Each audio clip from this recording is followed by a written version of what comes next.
She filed a stalking lawsuit claiming I followed her for months across 3 cities in Ontario, Canada. She had photos, witness statements, and a timeline so detailed it would make a detective jealous. She claimed I stood outside her hotel in Toronto and threatened her life in Ottawa. The problem with her perfect story was simple. During every single date she listed in that lawsuit, I was lying flat on my back in a hospital bed at Mount Sinai in New York, unable to move my legs after a 12-hour spinal fusion surgery. My name is Jeremiah Baldwin. I am 67 years old, a retired military engineer, and I thought I had seen the worst of humanity in war zones overseas. I was wrong. The enemy was not across the ocean. The enemy was sleeping in my guest room, eating at my table, and calling me Dad. Before I tell you how I dismantled their lives from a wheelchair, let me know in the comments if you have ever been betrayed by the people you built a life for. Hit like and subscribe if you believe the truth always wins in the end. The first thing I knew was pain. It was not a dull ache or a throb. It was a white-hot line of fire searing down the center of my back, as if someone had taken a welding torch to my spine and left it there. I tried to gasp, but my throat was dry, packed with cotton and tasting of old metal. The beeping of the cardiac monitor was the only thing that told me I was still alive. Beep, beep, beep, a relentless rhythmic hammer against my skull. I tried to open my eyes, but my eyelids felt like they were made of lead. The anesthesia was still heavy in my blood, a thick fog that made thoughts slippery and hard to hold. I remembered the operating room lights. I remembered the surgeon, Dr. Evans, telling me that at my age, a spinal reconstruction was risky, but necessary if I ever wanted to walk without a cane again. I focused all my willpower, the same discipline that got me through 20 years of service designing GPS guidance systems, and pushed it down to my toes. Move, I commanded. Wiggle the big toe on the right foot. Nothing happened. It was like shouting into a void. My brain sent the signal, but the line was cut. Panic, cold and sharp, tried to rise in my chest, fighting the fire in my back. Was I paralyzed? Had the surgery failed? I tried again. Move the left foot. Still nothing. Just a heavy, dead weight from the waist down. I was a slab of meat on a sterile bed. I was helpless. Then the door to my private recovery room burst open. It did not slide open gently like when a nurse checks vitals. It slammed against the wall with a violence that made me flinch, sending a fresh wave of agony through my stapled spine. I expected to see a doctor rushing in to tell me something had gone wrong. Instead, a man I had never seen before marched to the side of my bed. He was short, sweating, wearing a cheap suit that smelled of stale cigarettes and rain. He looked down at me, not with pity, but with the boredom of a man doing a job he hated. "Jeremiah Baldwin," he grunted. I tried to speak, to ask who he was, but only a croak came out. "You have been served," he said. He raised his hand and threw a thick, heavy envelope directly onto my chest. The corner of the packet hit the fresh incision site beneath the bandages. The pain was blinding. It was absolute. I let out a guttural scream that tore at my dry throat. The man did not even blink. He turned around and walked out, taking a photo of me writhing in pain with his phone as proof of delivery before disappearing into the hallway. My hands were shaking uncontrollably, partly from the shock, partly from the drugs, but I managed to grab the envelope. It was thick, official. The seal of the New York family court was stamped on the front, along with jurisdiction notes from Ontario. I ripped it open, my fingers clumsy and numb. I had to lift the papers close to my face because my vision was still blurring in and out. Petition for order of protection. Plaintiff Camilla Baldwin. Defendant Jeremiah Baldwin. Camilla, my ex-wife. The woman I had divorced 5 years ago after I caught her draining our joint investment account to fund her gambling addiction. We had not spoken in 2 years. Why was she filing for protection? I turned the page, and the words swam before me, forming a narrative so insane I thought I was hallucinating from the morphine. The affidavit stated that between May 12th and May 24th, I, Jeremiah Baldwin, had stalked Camilla Baldwin across the province of Ontario, Canada. It claimed I had followed her to the Fairmont Royal York in Toronto. It claimed I had banged on her hotel room door in Ottawa at 3 in the morning, screaming threats. It claimed I had been seen lurking in the parking lot of a casino in Niagara Falls, wearing my old military field jacket, waiting for her. I stared at the dates. May 12th. That was the day I checked into Mount Sinai for pre-op testing. May 15th. That was the day they put the catheter in because I could not stand up. May 24th. That was today. I was currently lying in a recovery room in Manhattan, unable to control my own legs, while this piece of paper claimed I was terrorizing a woman 400 miles away. A laugh bubbled up in my chest, but it turned into a cough that felt like daggers in my ribs. This had to be a mistake, a clerical error, or maybe a sick joke. I looked at the attached evidence. There were grainy photos of a tall black man, broad shoulders, bald head, wearing an army green field jacket. My jacket. I recognized the patch on the shoulder, but I was not in Canada. I was here. I had been here the whole time. The door opened again. This time, it was a nurse. She was young, looking exhausted, carrying a tray of medications. She stopped when she saw the papers scattered on my blanket and the look of wild desperation in my eyes. "Mr. Baldwin, you need to stay still," she said, her voice flat and mechanical. "Your blood pressure is spiking. You are going to tear your stitches." "Nurse," I rasped, forcing the words out. "You have to look at this. They say I was in Canada. I have been here. You know I have been here." She did not look at the papers. She did not look at my face. She checked the IV drip and adjusted a dial. "Sir, I just started my shift an hour ago. I do not know where you were last week. I just know you need to calm down, or I have to sedate you." She did not care. To her, I was just another old man in bed 4, probably confused by the medication. "Please," I begged, my dignity stripping away with every word. "Check my chart. Check the admission date. I need a witness." She sighed, a sound of pure annoyance. "Mr. Baldwin, I am here to manage your pain, not your legal problems.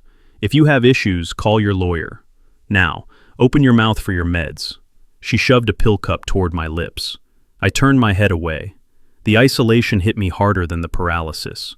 I was surrounded by people, machines, and technology, yet I was completely alone. My ex-wife was constructing a reality where I was a monster, and the people tasked with keeping me alive were indifferent to my destruction. I needed my phone. I patted the bedsheets frantically. Where was my phone? They had taken it before surgery. It should be in the bedside drawer. I reached out, stretching my arm until the muscles screamed, and fumbled with the drawer handle. It was empty. My wallet, my watch, my phone, all gone.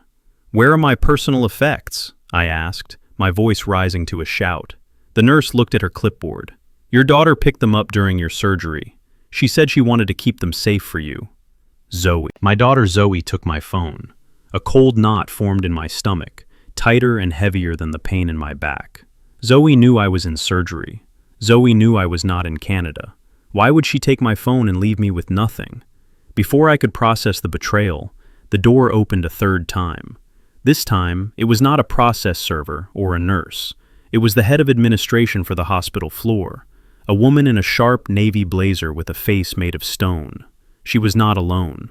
Behind her stood 2 uniformed hospital security guards. "Mr. Baldwin," she said, stepping into the room, "we have a problem." I looked at her, hoping for clarity. Maybe they realized the mistake. Maybe they found out I was being framed. "Is it about the lawsuit?" I asked. "I can prove I was here." She shook her head, dismissing my words as irrelevant noise. "This is about your payment method, Mr. Baldwin. We just received a notification from your insurance provider. Your policy has been canceled effective yesterday." "Canceled? That is impossible. I paid the premiums for the entire year in January.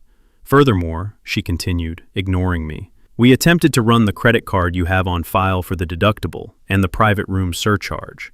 It was declined. We tried your backup card. Declined.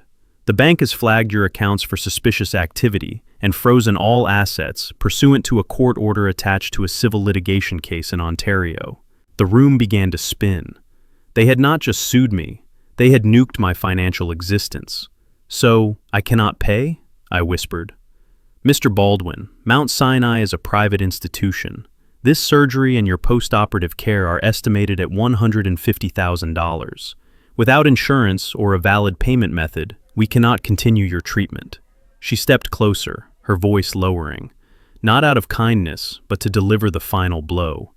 "You have 24 hours to secure funding or arrange a transfer to a state facility. We need this bed for a paying patient. She turned on her heel and walked out, the security guards giving me one last lingering look before following her. I lay there in the silence that followed.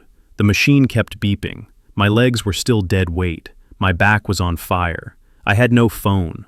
I had no money. I had no insurance. And according to the legal system of 2 countries, I was a dangerous stalker on the run.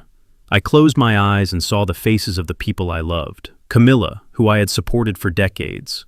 Zoe, who I had put through college. And Hunter, her husband, the man I had welcomed into my home. This was not an accident. This was not a misunderstanding. This was a synchronized assassination of my life, timed perfectly to strike when I was physically incapable of fighting back. They thought I was helpless. They thought I was just a broken old man on a bed. They forgot who I was. I was the man who wrote the code that guides missiles to their targets from 3,000 miles away. I was the man who built the navigation systems that bring soldiers home from the dark. They had taken my legs, my money, and my name. But they had made a fatal error. They had left me my brain. And as I lay there, staring at the sterile white ceiling, I stopped trying to move my toes. Instead, I started to calculate. I reached under the mattress. It was a long shot, a habit from my days in the field.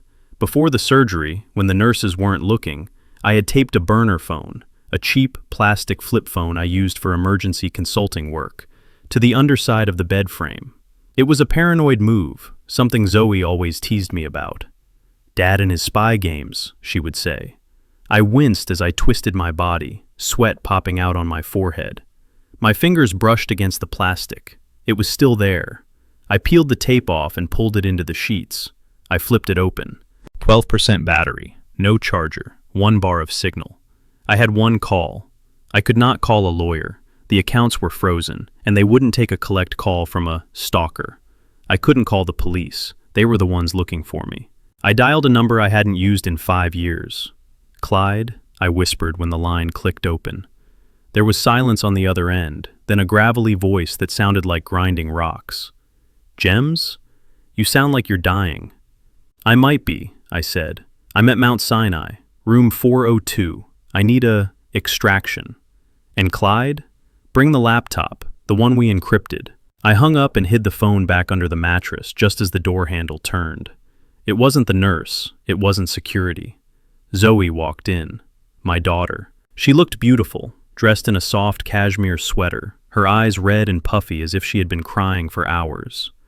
Behind her was Hunter, my son-in-law. He was wearing a suit that cost more than my first car, his blonde hair perfectly styled, his face arranged in a mask of concern that didn't quite cover the excitement in his eyes.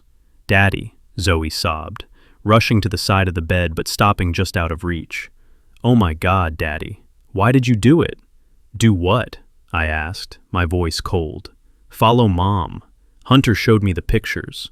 Why would you go to Canada? You promised you were over her." She was playing the victim, or maybe she believed it.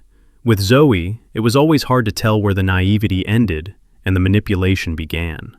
"Zoe," I said, looking her dead in the eye, "I have been in this bed. You know I have been in this bed. You have my phone." Hunter stepped forward, placing a protective hand on Zoe's shoulder, positioning himself between us like a hero, defending a damsel from a dragon. "Don't gaslight her, Jeremiah," Hunter said, his voice smooth and condescending. "We know you hired a double. We know you slipped out before the surgery. The police have the flight records."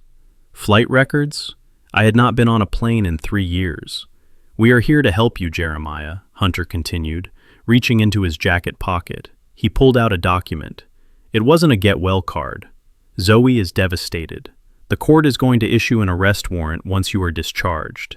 But we can stop this. Camilla is willing to drop the charges. She just wants peace." He laid the document on my chest, right over the painful incision, just like the process server had. "Sign this. It grants Zoe full power of attorney and transfers the deed of your brownstone to her trust. We can use the equity to pay your legal fees and get you into a nice, secure facility where you can get the mental help you need." I looked at the paper. It was a total surrender. They wanted my home, my money, my freedom. And then I saw it. A tiny red light blinking inside Hunter's breast pocket. A recording device. He was trying to get me to confess, or to scream, or to threaten him. He wanted sound bites for the judge. I looked at Zoe. She was biting her lip, looking at the floor. "Zoe," I said softly, "is this what you want?" She looked up, tears streaming down her face. "I just want us to be a family again, Dad. Please, just sign it. Hunter says it's the only way to save you." She wasn't a partner, she was a pawn. But pawns can still checkmate a king if you aren't careful. I closed my eyes and let out a long, ragged breath, feigning exhaustion. I can't think," I whispered. "The pain. It's too much. Come back tomorrow, please." Hunter frowned, disappointed he didn't get the signature or the outburst. "Tomorrow, Jeremiah, but the offer expires at noon. After that, you go to jail." They left. The room was quiet again, but the dynamic had changed. I wasn't just a patient anymore, I was a target, and the clock was ticking. 24 hours to pay the hospital. Less than that before Hunter came back for my signature. I reached under the mattress and checked the burner phone. 10% battery. "Come on, Clyde," I whispered to the empty room. "Don't let an old soldier down." The war for my life had started, and I was starting it flat on my back, paralyzed and broke. But they had made one mistake. They left me alive. And tomorrow, I was going to show them exactly what a man with nothing left to lose is capable of. The silence of the hospital room was shattered, not by a doctor, but by the heavy boots of the New York Police Department. 2 officers stepped in, their hands resting near their belts, their eyes scanning the room as if they expected an armed assailant, instead of a paralyzed 67-year-old man strapped to a bed. Behind them walked the architects of my destruction. Zoe, my only daughter, looked like she was walking to a gallows. Her face was pale, her eyes swollen shut from crying, her hands twisting a damp tissue into a tight rope. And then there was Hunter, my son-in-law. He walked in with the swagger of a man who owned the building. He was wearing a sharp navy suit that probably cost more than the sedan I drove for 10 years. He positioned himself immediately between the officers and my bed, raising his hands in a gesture of dramatic protection. "Officer, please be careful," Hunter said, his voice dripping with a performance of concern that made my stomach turn. "He is unstable. He has been harassing my mother-in-law for weeks. We are just here to try and de-escalate the situation before he hurts anyone else." The officer, a young man who looked like he had barely started shaving, nodded solemnly. He looked at me with a mix of suspicion and pity. To him, I was just another case number, a domestic dispute waiting to go wrong. "Sir," the officer addressed me, "keep your hands where we can see them. We are here to facilitate a civil conversation at the request of your family. But if you make any threats, we will have to place you under arrest." Arrest. The word hung in the sterile air like toxic gas. I could not even scratch my nose without sending a bolt of lightning down my spine. Yet I was being treated like a violent criminal. I looked at Zoe. I wanted her to look at me. I wanted to see the little girl I had carried on my shoulders at the Memorial Day parades. I wanted to see the woman I had walked down the aisle 5 years ago. But she refused to meet my gaze. She stared at the linoleum floor, her shoulders shaking. Hunter, on the other hand, stared right at me. His blue eyes were cold, devoid of any warmth or empathy. He placed a hand on Zoe's back, a gesture that looked comforting to the police, but felt possessive to me. He was steering her, controlling her. "Jeremiah," Hunter said, using my first name with a disrespect that grated on my nerves. "We saw the report. We know you were in Ontario. We know you have been following Camilla. Just stop lying. It is embarrassing." I tried to sit up, but the pain slammed me back down against the pillows. I gasped for air. "I have been here," I wheezed. "Ask the nurses. Ask the surgeon." Hunter shook his head sadly, turning to the officer. "See, he is delusional. Or he is a pathological liar. We found the plane tickets, Jeremiah. We know you hired a double to check in here while you flew north. You are sick. You need help." He reached into his leather briefcase and pulled out a large manila envelope. He tossed a stack of photographs onto my blanket. They fanned out across my legs I still could not feel. "Look at them," Hunter commanded. I looked. The photos were grainy, taken from a distance, likely by a private investigator or a security camera. They showed a man standing on a street corner in Toronto. He was tall, he was black, he was bald, and he was wearing an army green M65 field jacket with a faded patch on the right shoulder. My breath caught in my throat. That was my jacket. It was the jacket I had worn since I came back from my second tour overseas in the 90s. It had a specific tear near the left pocket that I had stitched up with fishing line because I could not find green thread. I leaned forward as much as I could, squinting at the photo. The man in the picture had the exact same stitching on the pocket. "That is my jacket," I whispered. "Exactly," Hunter said, a triumphant smirk touching the corner of his mouth. "We caught you." "No," I said, my mind racing, connecting dots that had been scattered for months. "I did not wear that jacket to Canada. That jacket went missing." I looked at Zoe. She flinched as if I had shouted her name. "Zoe," I said, my voice gaining a little strength from the anger rising in my blood. "Do you remember when you and Hunter came to visit me in Brooklyn 2 months ago? It was raining. You said you wanted to see the old house." Zoe nodded slightly, still not looking up. "Hunter spilled coffee on the rug," I continued, the memory sharpening. "He made a big scene about cleaning it up. He sent me into the kitchen to get paper towels. You guys were alone in the living room for 5 minutes near the coat closet." The officer looked between me and Hunter, sensing the shift in the dynamic. "What are you implying, Jeremiah?" Hunter asked, his voice hardening.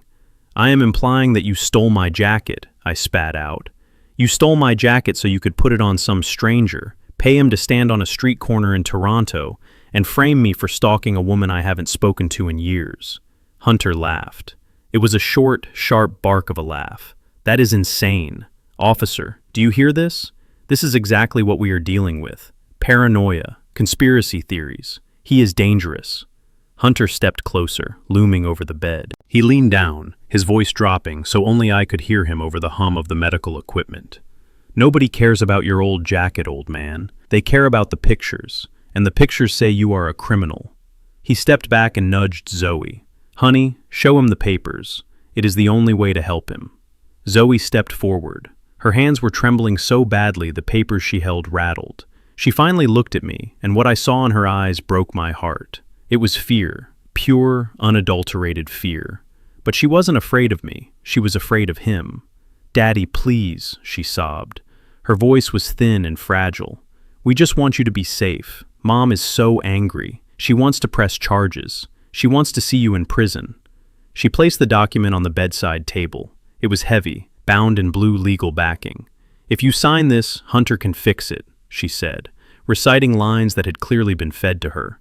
"He knows people. He can get Mom to drop the lawsuit. He can pay the hospital bills. You won't have to go to jail. You can go to a nice facility where they can help you with your back and your mind." I looked at the document. Durable power of attorney, transfer of deed, revocable trust agreement. The words danced before my eyes. They did not just want to help me, they wanted to become me. If I signed this, they would have control over my bank accounts, my pension, my investments, and the brownstone in Brooklyn that I had bought 30 years ago. They would have everything, and I would have nothing but a bed in a state-run nursing home and a diagnosis of dementia to keep me quiet. "Why, Zoe?" I asked softly.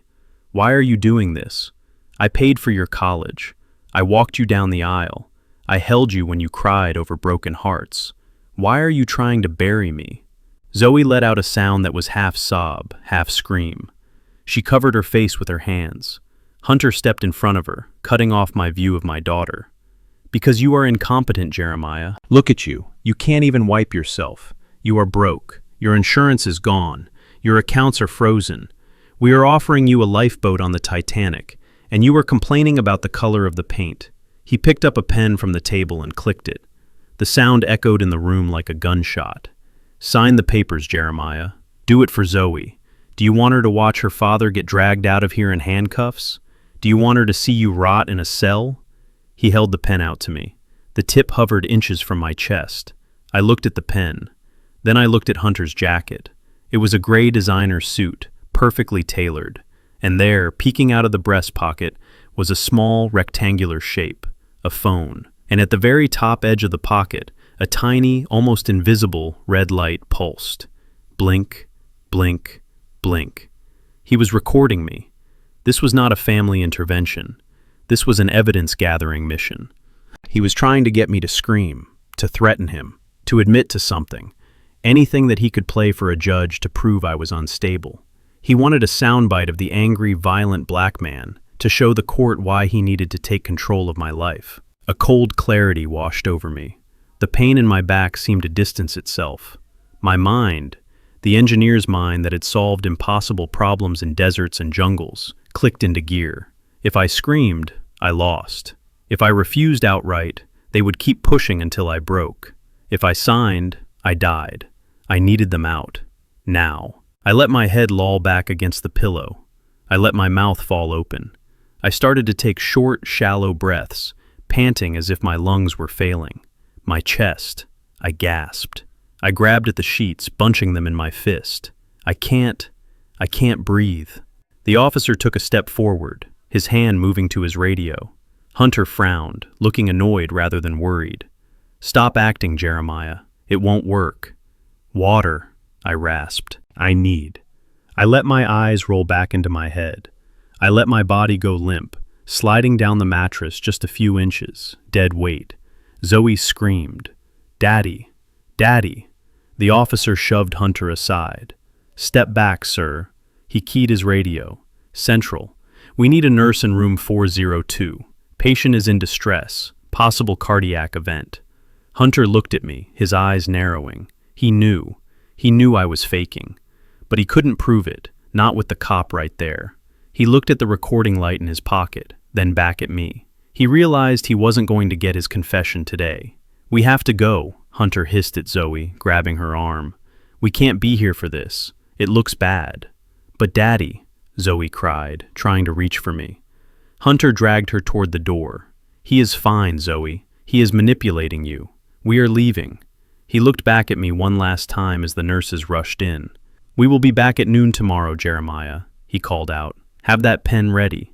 The door swung shut behind them. I heard the commotion in the hall, the nurses shouting orders, the monitors beeping faster because I was holding my breath. I opened my eyes. The pain was real, but the heart attack wasn't. "Mr. Baldwin, can you hear me?" the nurse yelled, shining a light in my eyes. "I am okay," I whispered. "Just stress." They fussed over me for 10 minutes, checking vitals, adjusting meds.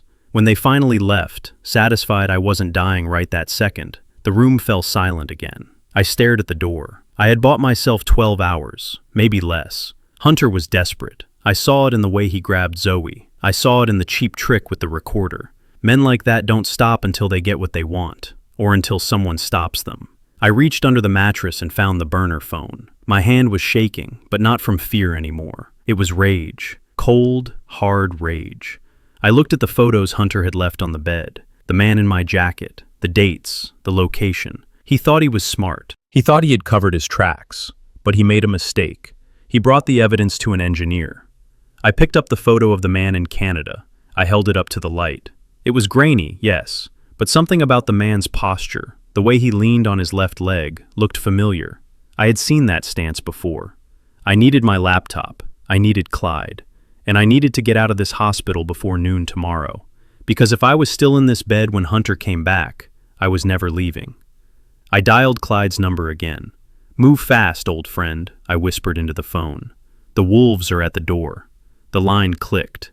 "I am 5 minutes out," Clyde's voice came through. "Is the package ready?" "I am the package, Clyde, and I am ready for war." I hung up and started to pull the IV tape off my arm. It was going to hurt. Everything was going to hurt. But pain was just information, and the information said it was time to move. The conflict was just beginning, and I knew the next battle wouldn't be fought with words. It would be fought with data, with deception, and with the ruthless application of the truth. Hunter wanted a villain. I was about to become his worst nightmare. The silence that followed the chaos of my fake heart attack did not last long. It was replaced by the clicking of heels on the linoleum floor. Ms. Stone, the hospital administrator, walked back in. She did not bring a doctor. She did not bring a nurse. She brought a clipboard and a face that looked like it had been chiseled out of granite. She stood at the foot of my bed, looking at me with the kind of detachment a butcher has for a side of beef. "Mr. Baldwin," she began, her voice crisp and devoid of any medical compassion. "The cardiac team has cleared you. Your vitals are stable. Which brings us back to the financial reality of your stay." I tried to wet my lips, but my tongue was like sandpaper. I reached for the plastic water pitcher on the bedside table. It was empty. I looked at her, silently pleading for a drink. She did not move. "We have run your financials again," she said, tapping the clipboard. "The freeze on your assets is total. We contacted your insurance carrier, and they confirmed the policy termination is retroactive to the first of the month, due to, and I quote, fraudulent application data. Fraudulent. I had had that policy for 20 years. So here is the situation," she continued. "You have accrued $150,000 in billable services. Without a secured payment method, we are initiating discharge protocols." "Discharge," I croaked. "I cannot walk. I have staples in my spine. We are not putting you on the street, Mr. Baldwin. We are transferring you. There is a state-run long-term care facility in Queens that has an open bed. The transport team will be here at 8 a.m. tomorrow. A state facility." I knew what that meant. It meant a room with 4 other dying men, a nurse-to-patient ratio of 1 to 50, and a guaranteed infection that would kill me within a month. It was a death sentence, wrapped in bureaucratic paperwork. "You cannot do this," I said, my voice gaining a little edge. "This is malpractice." "It is policy," she shot back. "And frankly, Mr. Baldwin, your family has expressed concerns about your behavior. Your son-in-law, Mr. Hunter, informed security that you have been making threats against staff. He has requested a restricted contact protocol for your own safety." That explained why no one had come when I pressed the call button earlier. Hunter had tagged me as a danger. He had weaponized the hospital's safety protocols against me. I was not just broke and paralyzed. I was now in solitary confinement. Ms. Stone turned to leave. "You have 24 hours to produce a certified check or a valid credit card," she said over her shoulder. "Otherwise, pack your things." "Oh wait, you do not have any things." She walked out and the door clicked shut. The lock did not engage, but it might as well have. I was trapped in a glass box in the middle of Manhattan. My stomach growled, a hollow, painful reminder that I had not eaten since the night before surgery. There was no food tray, no water, just the dry air and the hum of the monitors counting down the seconds of my life. I lay there as the afternoon light faded into the gray of twilight. Thirst became a physical weight in my chest. I stared at the empty water pitcher. It was right there, 18 inches away, but it might as well have been on the moon. Hunter knew exactly what he was doing. He wasn't just starving my bank account, he was starving me. He wanted me weak. He wanted me desperate. He wanted me to beg for that pen. The room was dark when the screen on the wall-mounted television flickered to life. I flinched. I had not touched the remote. The screen didn't show the news or a sitcom. It showed a video call interface. Someone was casting to the TV from an external device.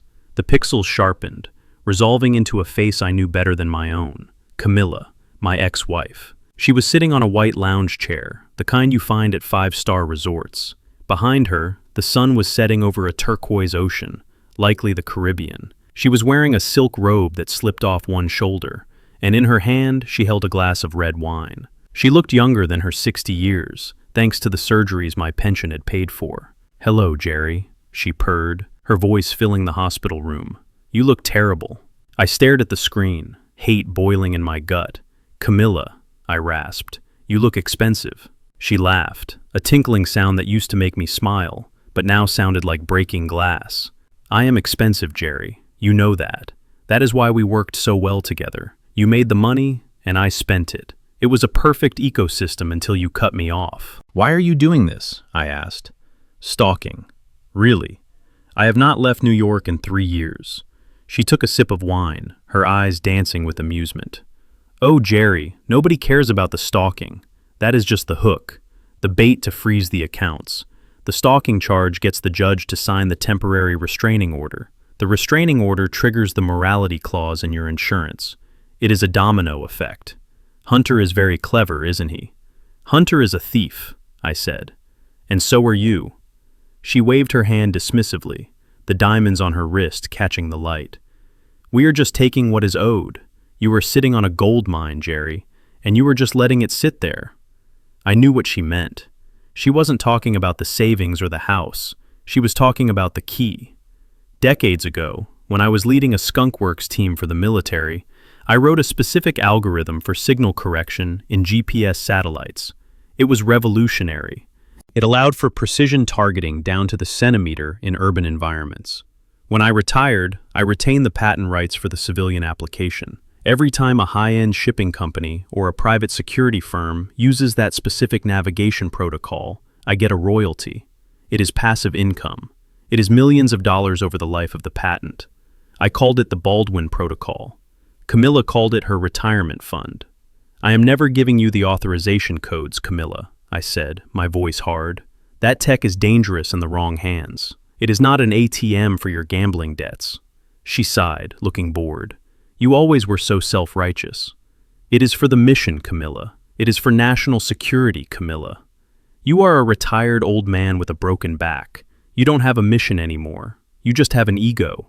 She leaned into the camera, her face filling the screen. Her eyes were cold, dead things. Here is the deal, Jerry. You sign the power of attorney for Zoe. Z transfers the patent rights to a holding company Hunter set up. We sell the rights to that Chinese logistics firm that has been sniffing around. We split the money. And then, only then, do I drop the lawsuit. And if I don't, I asked. She smiled, showing teeth that were too white. Then you go to the state facility. You rot in a bed that smells like urine. And eventually, you die. And Zoe inherits it all anyway. We are just trying to speed up the timeline. She raised her glass in a mock toast. Think about it, Jerry. You have 24 hours. Don't be a hero. Be a survivor. The screen went black. The silence rushed back in, heavier than before. I stared at the blank TV. She was right about one thing. I needed to be a survivor. But she was wrong about the timeline. I didn't have 24 hours. I had until Hunter realized I wasn't going to break. I needed help. Real help. Not a nurse who hated me or a security guard who thought I was a threat. I needed a shark. I reached under the mattress again. The movement sent spasms of agony through my lower back, but I gritted my teeth. I found the burner phone, 8% battery. I dialed a number I had memorized 30 years ago. Arthur Penhaligon, my personal attorney, the man who had written my will, handled my divorce, and helped me patent the protocol. We had been friends since basic training. He was the godfather to Zoe. If anyone could stop this legal nightmare, it was Arthur. The phone rang once, twice, 3 times. Penhaligon Law, a woman's voice answered. This is Jeremiah Baldwin, I said, trying to keep my voice steady. I need to speak to Arthur. It is an emergency level 1. There was a pause, the sound of typing. Mr. Baldwin, the receptionist said, her voice dropping a few degrees. Mr. Penhaligon is not available to take your call. Tell him it is Gems, I said. Tell him I am in the hospital. I am being framed. I know who you are, Mr. Baldwin, she interrupted. And Mr. Penhaligon has instructed me to inform you that he can no longer represent you. My heart stopped. What? Why? There is a conflict of interest, sir. What conflict? I have been his client for 30 years. The firm has been retained by Mr. Hunter Vance to oversee the establishment of the conservatorship trust for your estate. As such, representing you in a capacity that opposes the trust would be an ethical violation. The room seemed to tilt. Hunter hadn't just frozen my money. He had bought my defense. He had used the promise of my future wealth to pay off the one man sworn to protect me. Arthur knows this is a setup, I shouted into the phone. Put him on the line. Mr. Penhaligon has formally recused himself from your defense, Mr. Baldwin. He filed the motion with the court this morning. He also suggested I remind you that contacting him now could be construed as harassment under the pending litigation. Good day. The line went dead. I dropped the phone onto my chest. I stared at the ceiling tiles, counting the little dots to keep from screaming. No lawyer, no money, no family, no legs. I was completely, utterly alone. The system I had spent my life defending, the laws I had respected, the people I had loved, they had all turned their backs. I was a ghost in a machine that was programmed to erase me. But ghosts have one advantage. They are hard to kill. I looked at the water pitcher again. I was thirsty. I was in pain. But my mind was clear. If Arthur was gone, that meant the legal route was closed. I couldn't sue my way out of this. I had to fight my way out. I grabbed the burner phone again. 7% battery. I had one card left to play. It wasn't a lawyer. It wasn't a doctor. It was a man who washed clothes for a living and knew more about the dark corners of this city than the police commissioner. I dialed Clyde. "It is Gems," I said when he answered. "The suit is dirty. The lawyer is turned. I am naked in the wind, Clyde." I heard the sound of a heavy dryer door slamming shut in the background. "Understood," Clyde said.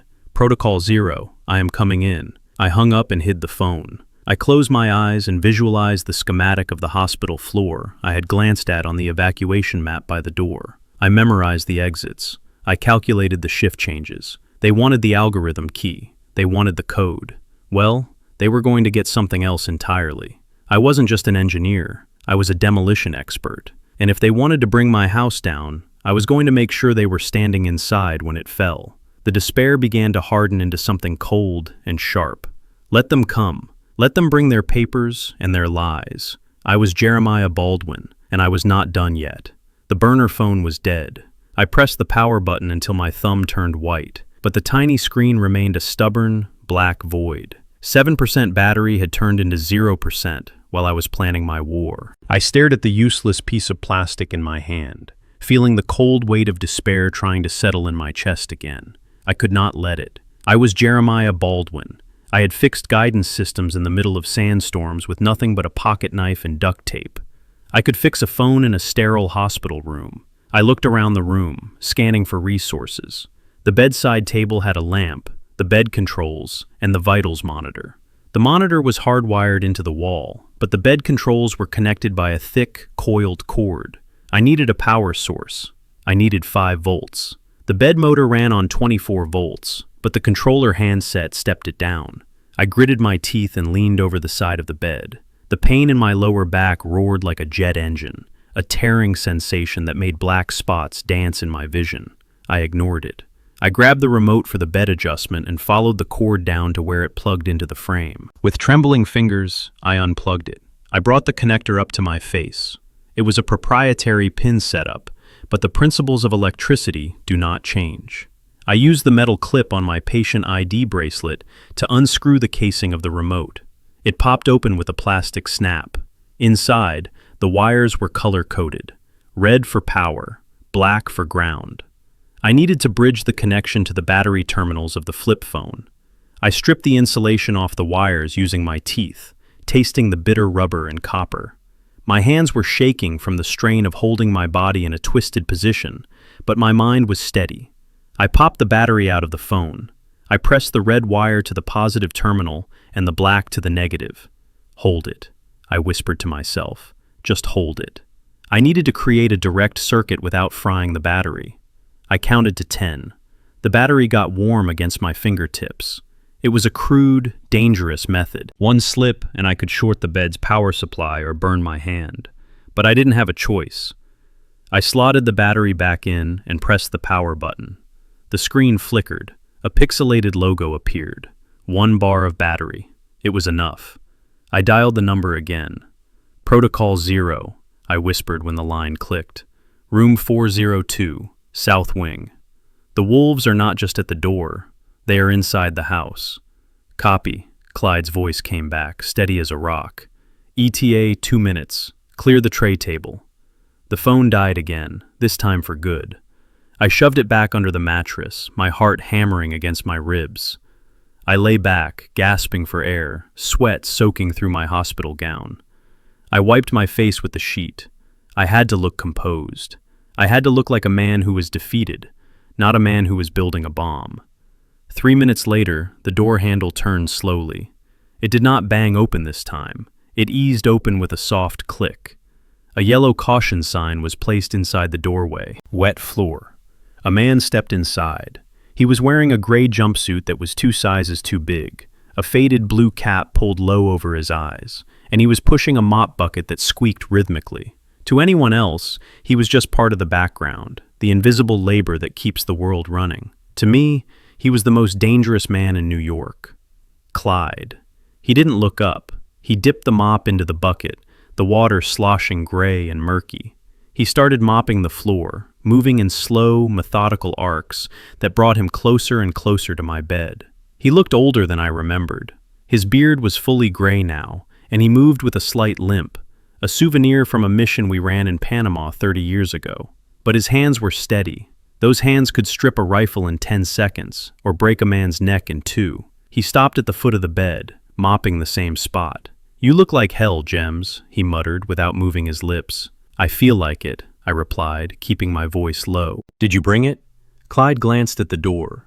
He moved the bucket closer to the bedside table. "Laptop is in a biohazard bag at the bottom of the cart. Encrypted. The drive is wiped clean except for your ghost operating system. No tracking, no history." He reached into the deep pocket of his jumpsuit. His hand moved so fast, it was a blur. He slid a thin black object under the stack of napkins on my tray table. "The card is there too," he said. "It is not in your name. It is under the shell corporation we set up in the Cayman Islands back in '99. Remember, Pegasus." I nodded. "Pegasus. The emergency fund we swore never to touch unless one of us was burned. It has a limit of 50,000 a day," Clyde said. "Don't go crazy." "I need to access the hospital network," I said. "I need to see the security feed." Clyde nodded, continuing to mop. "The laptop has a signal booster. It will crack their Wi-Fi in 5 minutes.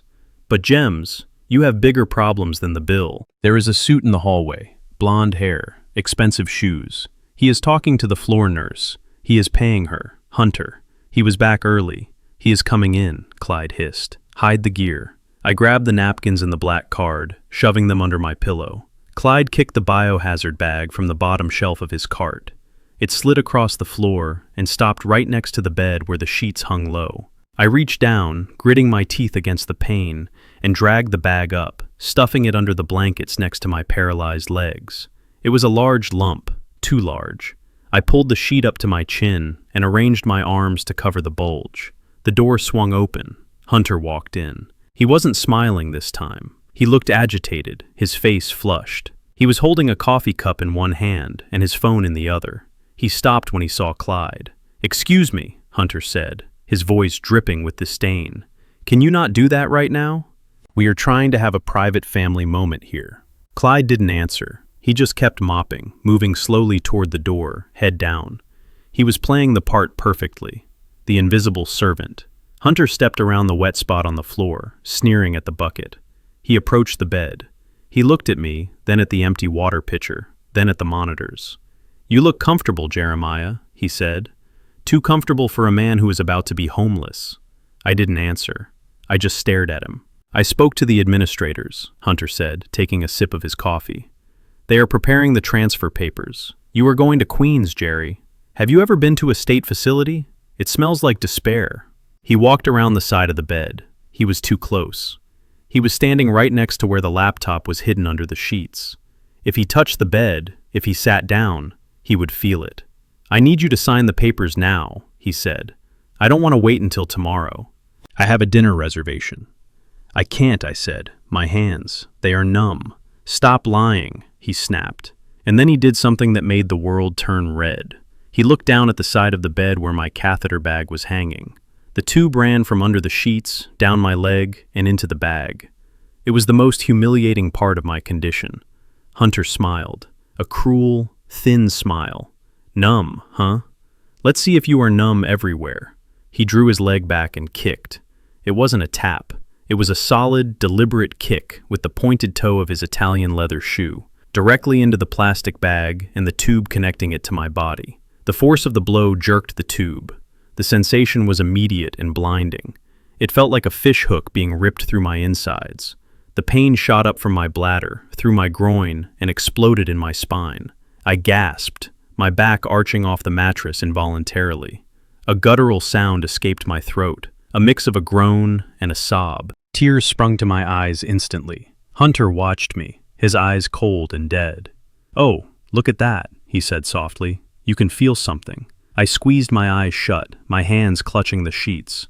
I wanted to kill him. I wanted to reach out and wrap my fingers around his throat and squeeze until the light went out of his eyes. But I couldn't. I had to protect the laptop. If I thrashed, the blanket would slip. He would see the computer. He would take the only weapon I had left. So I bit down on my tongue until I tasted copper. I forced my body to go limp.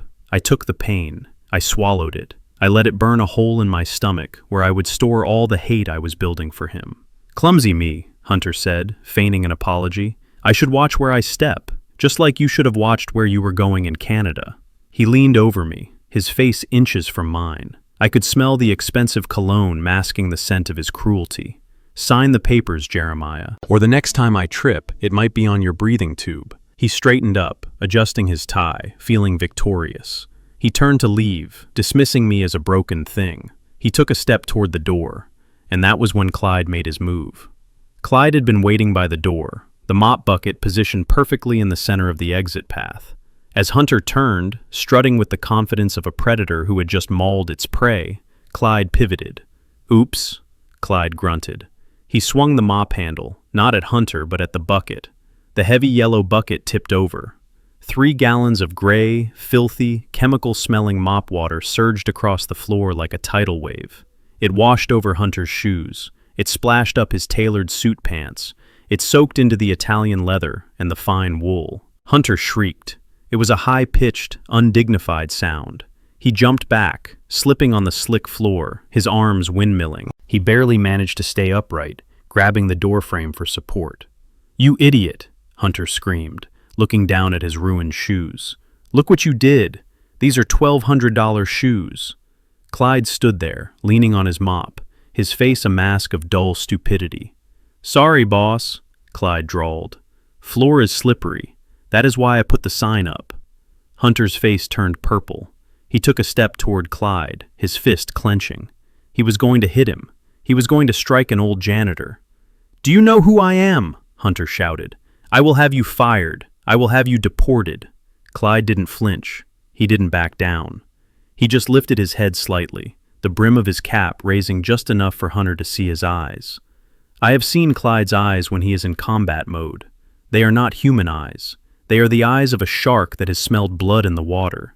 They are void of fear, void of hesitation, and void of mercy. Clyde stared at Hunter. He didn't say a word. He just looked at him with a stillness that was more terrifying than any threat. Hunter froze. His fist lowered. The bully instinct in him recognized a predator. He realized, on a primal level, that if he touched this old janitor, he wasn't leaving the room alive. Hunter swallowed. He looked at his wet shoes, then at Clyde, then back at me. "This place is a zoo," he muttered, his voice shaking slightly. He stepped gingerly over the puddle, his shoes squelching with every step, leaving wet, dirty footprints out into the hallway. "I will be back, Jeremiah," he called out, but the authority was gone from his voice. The door swung shut. Clyde righted the bucket. He looked at me and winked. "Nice shoes," Clyde said. "Shame about the water." He reached into his pocket and pulled out a small foil-wrapped packet, a nutrition bar. He tossed it onto the bed. "Eat, Gems. You need your strength. I will cause a distraction at the nurse's station so you can work." He pushed his cart out of the room, the squeaky wheel echoing down the hall. I lay there, the pain in my bladder still throbbing, the smell of dirty water filling the room. But I was smiling. Hunter had made a mistake. He thought he had kicked a helpless old man. He didn't know he had just kicked the detonator. I pulled the laptop out from under the covers. I opened it. The screen glowed blue, a familiar, comforting light. I plugged in the signal booster Clyde had brought. I cracked my knuckles. "You want to play dirty, Hunter?" I whispered to the empty room. "Let's play." I typed in the first command line. It was time to hunt. The laptop screen glowed under the tent of bedsheets, casting a ghostly blue light on my sweating face. My world had shrunk to a 14-inch rectangle and a progress bar that refused to move past 80%.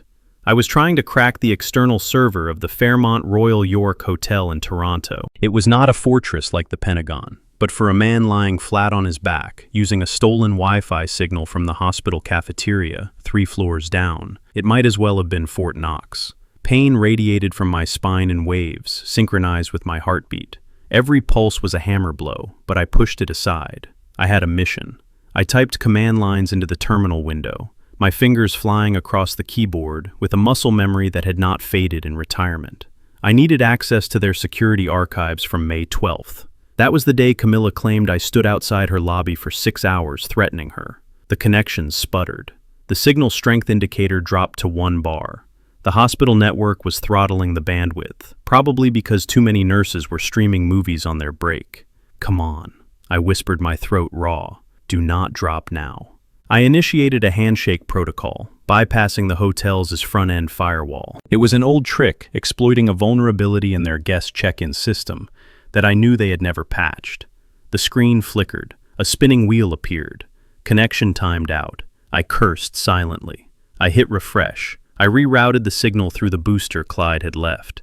The little black box hummed against my leg, hot and vibrating. The signal jumped. 2 bars. The terminal flashed green. Access granted. I was in. I navigated through the file directory, ignoring the folders labeled guest data and financials. I did not want their money. I wanted their truth. I found the folder labeled CCTV Archives. I scrolled down to May 12th. There were hundreds of files. Lobby, exterior north, exterior south, valet. I selected exterior north, the camera covering the main entrance. I hit download. The progress bar crawled. It was agonizing. I checked the door to my room, expecting Hunter or a nurse to burst in at any second. The biohazard bag was ready to cover the laptop instantly, but my heart was hammering a rhythm of pure adrenaline. Download complete. I opened the video file. The footage was high definition, crisp, and clear. It showed the busy Toronto street, the doormen in their uniforms and the guests arriving in taxis. I scrubbed through the timeline, watching the hours fly by in seconds, and then I saw him. At 2:14 p.m., a figure stepped into the frame. He was standing across the street, leaning against a lamppost. He was tall. He was black. He was bald. And he was wearing my green M65 field jacket. My breath hitched. It was surreal, like looking into a distorted mirror. It was me, but it was not me. I paused the video. I zoomed in. The software pixelated the image, but I sharpened it using a restoration algorithm I had on the drive. The face cleared up. It was a good likeness, I had to admit. From a distance, he could pass for me. Same height, same build.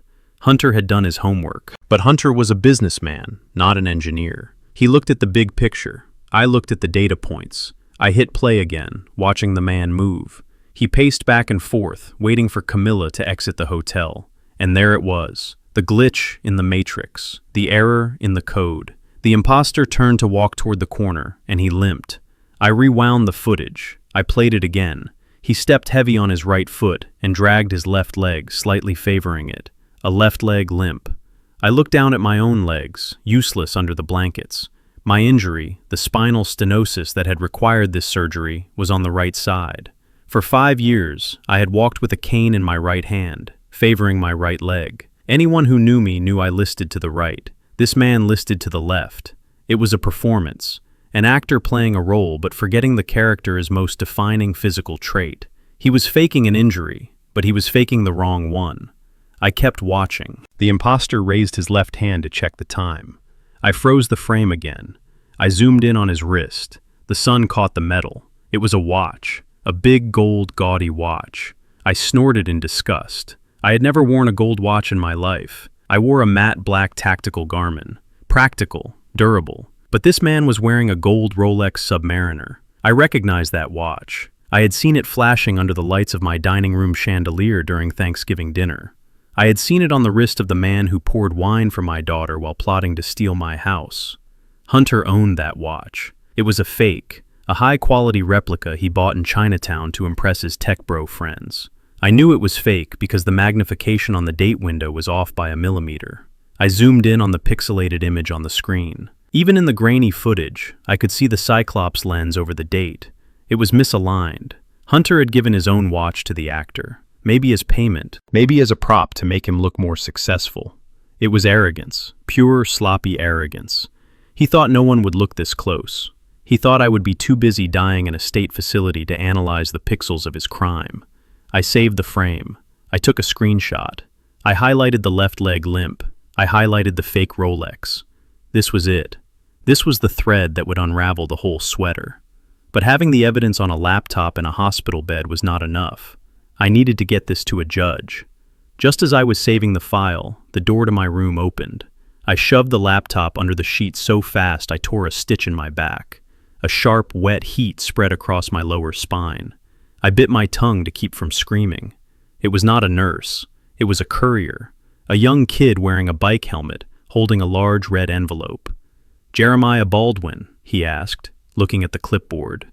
"That is me," I grunted, trying to keep my face neutral while my back throbbed. "Sign here." I signed. My hand shook, but I managed to scrawl. He handed me the envelope and left. It was red. Emergency legal motion. I tore it open. My hands were sticky with sweat. It was a summons. An emergency hearing had been scheduled at the New York Supreme Court. The plaintiff, Jeremiah Baldwin, had filed an ex parte motion for immediate seizure of assets and involuntary commitment, citing imminent danger and flight risk. The hearing was set for Friday at 9 a.m. I looked at the digital clock on the wall. It was Tuesday night. I had 3 days, 72 hours.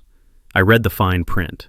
Failure to appear will result in a default judgment in favor of the plaintiff. If I did not show up, they won. They would take the house. They would take the patent. They would throw me in a hole and throw away the key. They knew I could not walk. They knew I was trapped here. Scheduling the hearing this week was the final nail in the coffin. It was a tactical checkmate. How does a man who cannot stand defend himself in a courtroom 5 miles away? Fear tried to claw its way up my throat. It told me to give up. It told me to call Zoe and sign the papers. It told me that dignity was not worth dying for. But then I looked at the laptop screen under the covers. I looked at the picture of the man wearing my jacket and Hunter's fake watch. I thought about the kick to my catheter. I thought about the water pitcher they refused to fill. They treated me like an animal. They thought they could put me down. I reached for the call button. I pressed it, not once but 5 times. I kept pressing it until the nurse finally came in looking annoyed. "What do you want, Mr. Baldwin?" she snapped. "I need my pain meds," I said, my voice calm and steady. "And I want the maximum dose allowed." She rolled her eyes. "You are already on a schedule." "I am in agony," I lied. "The doctor said I could have a breakthrough dose if the pain was unmanageable." "Check the chart." She checked. She sighed. She went to the cabinet and pulled out a syringe. She injected it into my IV line. "Thank you," I said. She left, turning off the lights. I waited until the drug hit my system. It felt like a warm, heavy blanket wrapping around my spine, dulling the sharp edges of the agony. It made my head swim, but it made my body usable. I pulled the laptop out again. I sent the files to a secure cloud server. Then I wiped the local drive just in case. I sat up. It took 5 minutes. I had to use my arms to drag my torso upright, the muscles in my back screaming in protest, even through the haze of the morphine. I swung my legs over the side of the bed. They were heavy, dead weights. I grabbed my right thigh with my hands and physically moved it, then the left. I sat on the edge of the bed, panting, sweating, shaking. I looked at the wheelchair folded in the corner of the room. It was 10 feet away. It might as well have been 10 miles. But I had a mission. "I am coming for you, Hunter," I whispered to the dark room. I gripped the side of the mattress. I lowered myself to the floor. My knees hit the cold linoleum. I couldn't feel them, but I heard the thud. I started to crawl. I dragged my body inch by inch, using my elbows, using my chin, using sheer hate as fuel. I reached the wheelchair. I locked the wheels. I pulled myself up. It took 20 minutes. I almost blacked out twice. But I got into the chair. I was leaving this hospital. Tonight. I was not going to a state facility. I was not going to a nursing home. I was going to court. I will be there. I hissed through my teeth, my eyes fixed on the door. Even if I have to crawl all the way to the judge's bench, I will be there. The decision was made. The soldier was back on the field. I wheeled myself to the window and looked out at the city lights. Somewhere out there, Hunter was celebrating. He thought he had won. He was wrong.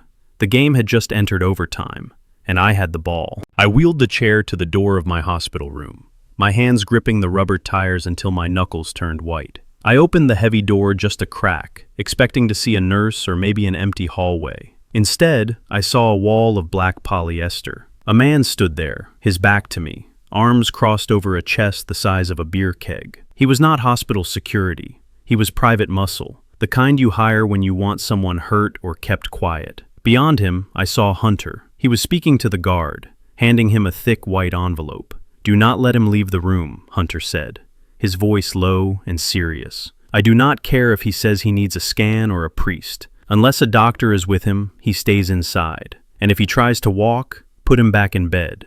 Gently if possible, but put him back." The guard nodded, tucking the envelope into his jacket. "Understood, Mr. Vance. No one in or out. Hunter turned and walked toward the elevators, whistling. He looked like a man who had just tied up the final loose end of a very profitable deal. I let the door click shut softly. I rolled back to the center of the room, my heart sinking. This was not just a lawsuit anymore. This was a kidnapping. Hunter had placed a sentry at my door. He knew I was desperate. He knew I might try to run, and he had countered my move before I even made it. I was trapped in a 12 by 12 box, paralyzed from the waist down with a gorilla guarding the only exit. I looked at the window, sealed shut, 10 floors up, no escape there. I looked at the air vent, too small. My eyes fell on the cardiac monitor next to the bed. It was a high-end piece of tech connected directly to the hospital's central server and the fire safety system. It hummed with electricity. If I could not sneak out, I had to be flushed out. I needed a reason for that door to open and for that guard to move. I needed chaos. I wheeled over to the bedside table. I grabbed the pitcher of water I had begged for earlier, which a nurse had finally filled. I looked at the electrical outlet where the monitor plug was inserted. It was a heavy-duty industrial socket. I needed a short circuit, a big one. I grabbed the metal nail file from the hygiene kit on the table. It was flimsy, but conductive. I wheeled myself behind the machine, jamming the chair into the tight space. I could feel the heat radiating from the motor. I poured a small puddle of water onto the floor right next to the power strip. Then I took the nail file. My hand hovered over the socket. This was dangerous. If the current traveled up my arm, it could stop my heart. But my life was already over if I stayed here. I jammed the metal file into the socket and simultaneously kicked the water onto the strip. There was a loud pop, like a gunshot. A brilliant blue spark arc flashed, blinding me for a second.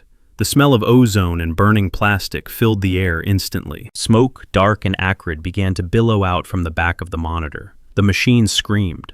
It was not the rhythmic beep of a heartbeat. It was a continuous, high-pitched wail of system failure. Then the overhead sprinklers did not go off, but the fire alarm did. The strobe lights in the hallway began to flash. The sirens wailed a deafening pulse that shook the walls. Whoop! Whoop! Code red. South wing. Code red. The door to my room flew open.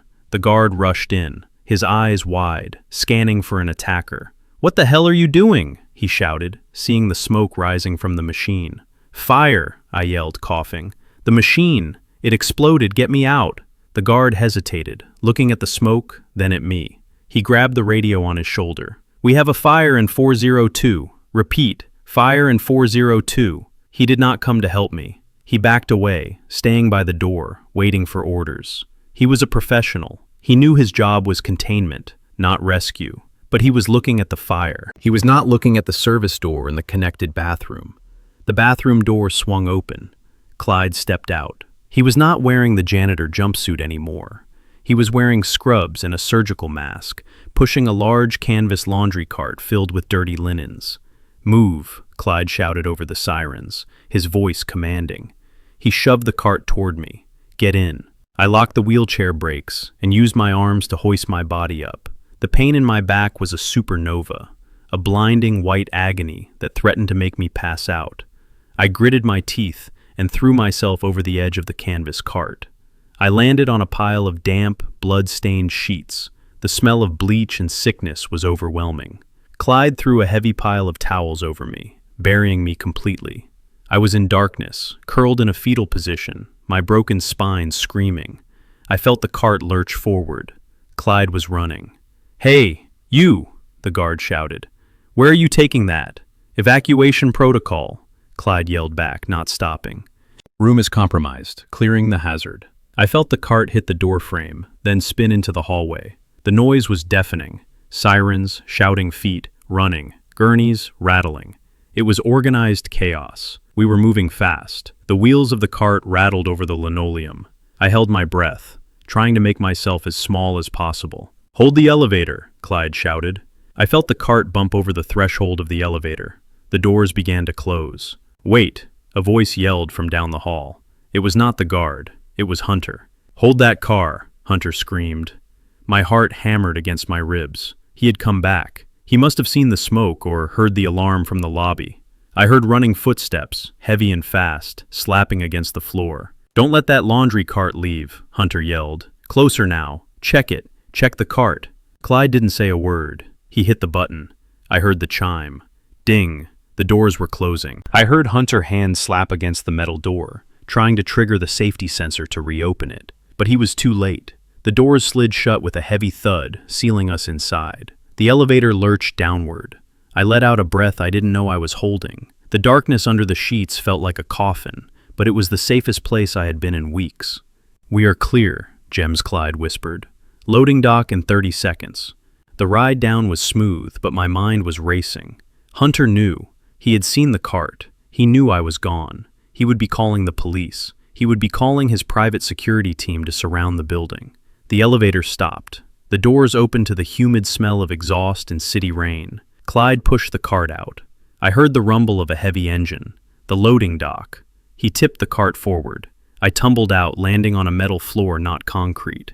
I was in the back of a box truck. Clyde jumped in after me and slammed the roll-up door shut. The world went pitch black again. "Go," he shouted to the driver. The truck lurched forward, the tires squealing on the pavement.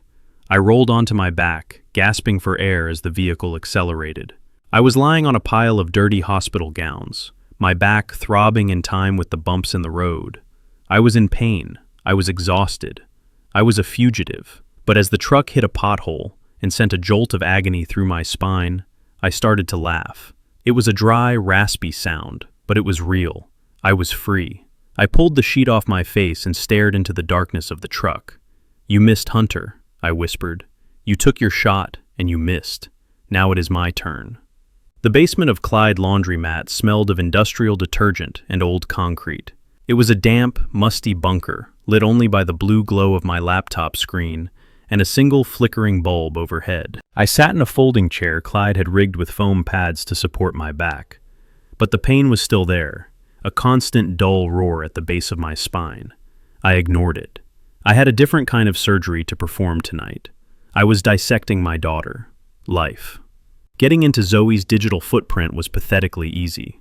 For all of Hunter's pretensions about being a tech entrepreneur, his wife used the same password she had used since high school. The name of her first pony, followed by her birth year.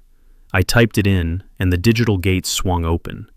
I expected to see emails about vacations or shopping sprees, maybe correspondence with lawyers about my estate. What I found was a graveyard of financial ruin. The inbox was a wall of red flags. Urgent. Final notice. Default warning. I opened them one by one, my engineer brain cataloging the disaster. The mortgage on their house in Scarsdale was 4 months behind. The bank had initiated foreclosure proceedings 2 weeks ago. There were emails from credit card companies demanding payments on balances that totaled nearly $80,000. But the real horror story was in the folders labeled investment. Hunter had not just been living beyond his means. He had been gambling with money he did not have. I found the statements from 3 different cryptocurrency exchanges. The graphs were a nosedive into oblivion. He had leveraged their home, their cars, and even Zoe retirement fund to buy into speculative coins that were now worth less than the electricity used to mine them. He had lost everything. And then he had borrowed more. I found an email thread from a sender named Vinny, no last name. The subject line was simply, TikTok. The content was brutal. "You have until the end of the month, Hunter. After that, we stop asking and start taking. We know where your daughter goes to school." My blood ran cold. They were not just broke. They were in debt to loan sharks. Hunter had put my granddaughter in the crosshairs of violent criminals. And then I saw the date on the email, May 10th. 2 days later, Camilla filed the lawsuit claiming I was stalking her in Canada. It all clicked into place like a well-oiled machine. This was not about greed. It was about panic. Hunter was drowning, and he needed a life raft made of gold. I was that raft. They needed my liquid assets immediately to pay off the sharks, and they needed the patent rights to rebuild their house of cards. Zoe was not just a greedy daughter. She was a terrified wife trying to keep her world from imploding. I sat back in the chair, rubbing my eyes. The betrayal still stung, but now it had a flavor of tragedy. I looked at the phone Clyde had given me. It was a secure line, untraceable. I knew I should not call. I knew it was a tactical error to engage the enemy when you are in hiding. But she was my daughter. I dialed her number. She answered on the first ring. "Hello?" Her voice was tight, breathless. "It is me, Zoe." There was a silence on the line, a long, heavy silence where I could hear her breathing hitch. "Dad, where are you? The police are looking everywhere. Hunter is going crazy. I know about the house, Zoe," I said, keeping my voice flat. "I know about the foreclosure. I know about the credit cards, and I know about Vinny." She gasped. It was a sound of pure terror. How do you know that?" "I am an intelligence officer, Zoe. Finding things out is what I do. Why didn't you come to me? Why did you try to destroy me instead of asking for help?" "Because Hunter said you wouldn't understand," she sobbed, the dam breaking. "He said you would lecture him. He said you would let us sink to teach us a lesson. He messed up, Dad. He messed up so bad. He thought he could make it back. He thought the market would turn, but it didn't. And now these men, they call the house. They sit outside the school. So you decided to feed me to the wolves to save yourself." "I didn't have a choice," she screamed, her voice cracking with hysteria. "He told me if I didn't help him get your money, he would leave. He said he would take the kids and disappear. He said I would be left with the debt and the shame, and I would never see my babies again. I was scared, Dad. I am so scared." I listened to her excuses, and I felt a cold stone settle in my stomach. She was a mother. I understood the instinct to protect her children. But she had chosen to protect them by sacrificing her father. She had chosen to align herself with the man who put them in danger in the first place. "Zoe, listen to me," I said, my voice dropping an octave. "Hunter is the threat, not Vinny, not the bank. Hunter. He gambled your life away, and now he is using you as a human shield." "You don't understand," she cried. "We can fix this. Just sign the papers, Dad, please. You are old. You have lived your life. You have the pension. You have the patent. You don't need all that money. We need it. We need it to survive. Just give it to us. Make the sacrifice. Isn't that what parents do?" The words hit me harder than the bullet I took in Kuwait. "Just give it to us. You are old. You don't need it." She was asking me to die. Not physically, maybe, but in every other way that mattered. She was asking me to give up my security, my home, my legacy, and my dignity, so that her husband could pay off his gambling debts and continue his charade of success. She was asking me to set myself on fire to keep him warm. I closed my eyes. I saw the little girl in pigtails who used to wait for me at the door when I came home from deployment. That girl was gone. She had been consumed by the weak, terrified woman on the other end of the phone. "I cannot do that, Zoe," I said softly. "Yes, you can," she pleaded. "You just won't. You are selfish. Mom was right. You care more about your pride than your family. If you don't help us, if something happens to the kids, it will be your fault." She was twisting the knife, trying to find a soft spot, but she forgot that she was talking to a man who had been hardened by fire. "Zoe, stop," I said. My voice was no longer soft. It was the voice of a commanding officer. "I am not going to give you a dime. Not because I don't love you, but because if I give you money now, Hunter will just lose it again. He is a black hole, Zoe, and if you stay with him, you will be pulled in too. Dad, please." "No. You made a choice. You chose to frame me. You chose to lie to the police. You chose to try and lock me in a nursing home. Those are acts of war, Zoe, and I do not negotiate with terrorists, even when they share my DNA." There was a stunned silence. She had never heard me speak like this. She had only ever known the father who signed checks and fixed scraped knees. "So that is it," she whispered, venom creeping into her tone. "You were just going to let us drown." "I am going to save you, Zoe," I said. "But first I have to destroy the thing that is killing you. And right now, that includes you." "You are a monster," she hissed. "Hunter was right. You are a bitter, hateful old man. I hope the police find you. I hope you rot in jail. Do not ever call me again." The line went dead. I lowered the phone. My hand was shaking. The pain in my back was a screaming agony, but the pain in my chest was worse. I had just cut off my own daughter. I had declared her an enemy combatant. Clyde was standing at the bottom of the stairs, watching me. He didn't say anything. He just handed me a bottle of water and a fresh painkiller. "She is gone, Clyde," I said, taking the pill. "She is with him." "She is scared, Gems," Clyde rumbled. "Fear makes people stupid. Stupid gets people killed," I replied. I turned back to the laptop. The screen was still filled with the wreckage of Hunter Financial Life. I had the motive. I had the proof of their desperation. But that wasn't enough to clear my name. I needed to prove I wasn't in Canada, and I needed to prove that Hunter was the architect of the frame-up. I closed the email window. I opened a new terminal. Zoe had made her position clear.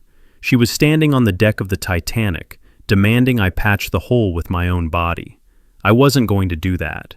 I was going to sink the ship and pull her out of the water, whether she wanted to be saved or not. I typed in a new search parameter. I needed to find the imposter, the man in the green jacket. If Hunter was broke, he didn't hire a professional from an agency. He hired someone cheap, someone he knew, someone desperate. I looked at the pixelated face of the fake Jeremiah again. There was something about him, the slump of the shoulders, the way he held a cigarette in the video footage I had ripped from the hotel server. I pulled up Hunter's social media. I started digging through his connections, his tagged photos, his family tree. If Zoe wanted a war, she was going to get one. But she was right about one thing.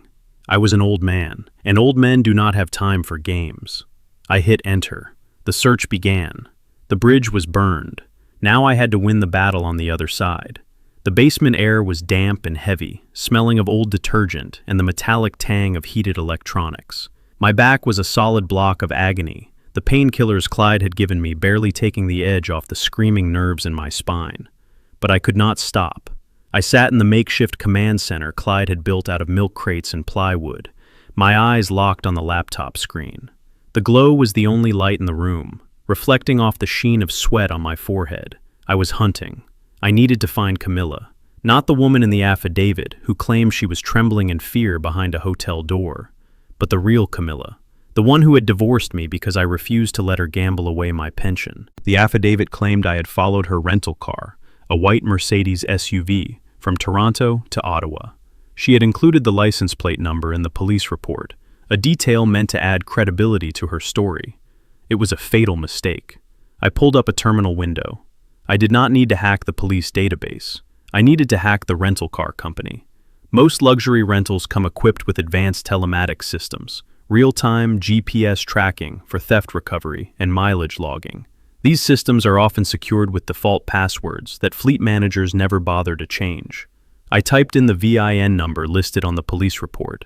I ran a brute force script against the rental agency server. It took less than 3 minutes. The digital lock clicked open. The screen filled with data. A map of Ontario appeared, dotted with hundreds of waypoints. I filtered the results, isolating the white Mercedes during the dates of the alleged stalking. A red line appeared tracing the vehicle path across the province. I leaned closer, ignoring the spasm in my lower back. I was looking for a chase. I was looking for erratic driving, sudden stops, or detours to police stations. That is what a terrified woman does when she is being followed. Instead, I saw a straight line, a very fast straight line. On May 15th, the day she claimed I was banging on her door in Ottawa, the car did not go to the police. It did not go to a safe house. It drove directly to Niagara Falls. I cross-referenced the timestamps. According to the affidavit at 8 p.m. on May 15th, I was allegedly screaming threats outside room 412 of the Chateau Laurier in Ottawa. I checked the GPS log for the Mercedes at 8 p.m. on May 15th. The car was parked. It was stationary, but it was not in Ottawa. It was in the parking garage of the Falls View Casino Resort in Niagara Falls. My heart hammered against my ribs. Niagara Falls is 400 kilometers away from Ottawa. That is a 4-hour drive on a good day. It is physically impossible to be in both places at once. I sat back in the creaky chair, a laugh bubbling up in my chest. It was a cold, dry laugh. Camilla had gotten lazy. She had sent the imposter to Ottawa to stage a scene to scream at a door and get caught on camera. But she had not gone with him. She had taken the rental car and gone to feed her addiction. She was at the blackjack tables in Niagara, while her hired gun was performing a monologue to an empty hotel room 400 miles away. This was the crack in the foundation. This was the lie that would bring the whole house down. I zoomed in on the map. I pulled up the transaction history for the vehicle transponder. She had paid for parking at the casino for 3 straight days. May 14th, May 15th, May 16th. During the exact window of the most violent threats described in her lawsuit, She was sitting at a slot machine or a card table, sipping free drinks and losing money she did not have. The arrogance of it was staggering. They thought I was a senile old man. They thought I would never check. They thought the court would just look at the affidavit, look at the weeping woman, and sign the warrant. They did not count on the engineer. I saved the GPS logs. I downloaded the transponder receipts. I had the timeline. I had the proof that Camilla was lying about her location. But I still had a problem. The imposter. Even if I proved Camilla was in Niagara, there was still a man in Ottawa wearing my jacket, shouting my name. A judge might think I hired someone to stalk her while she was away. Or worse, the judge might think I had an accomplice.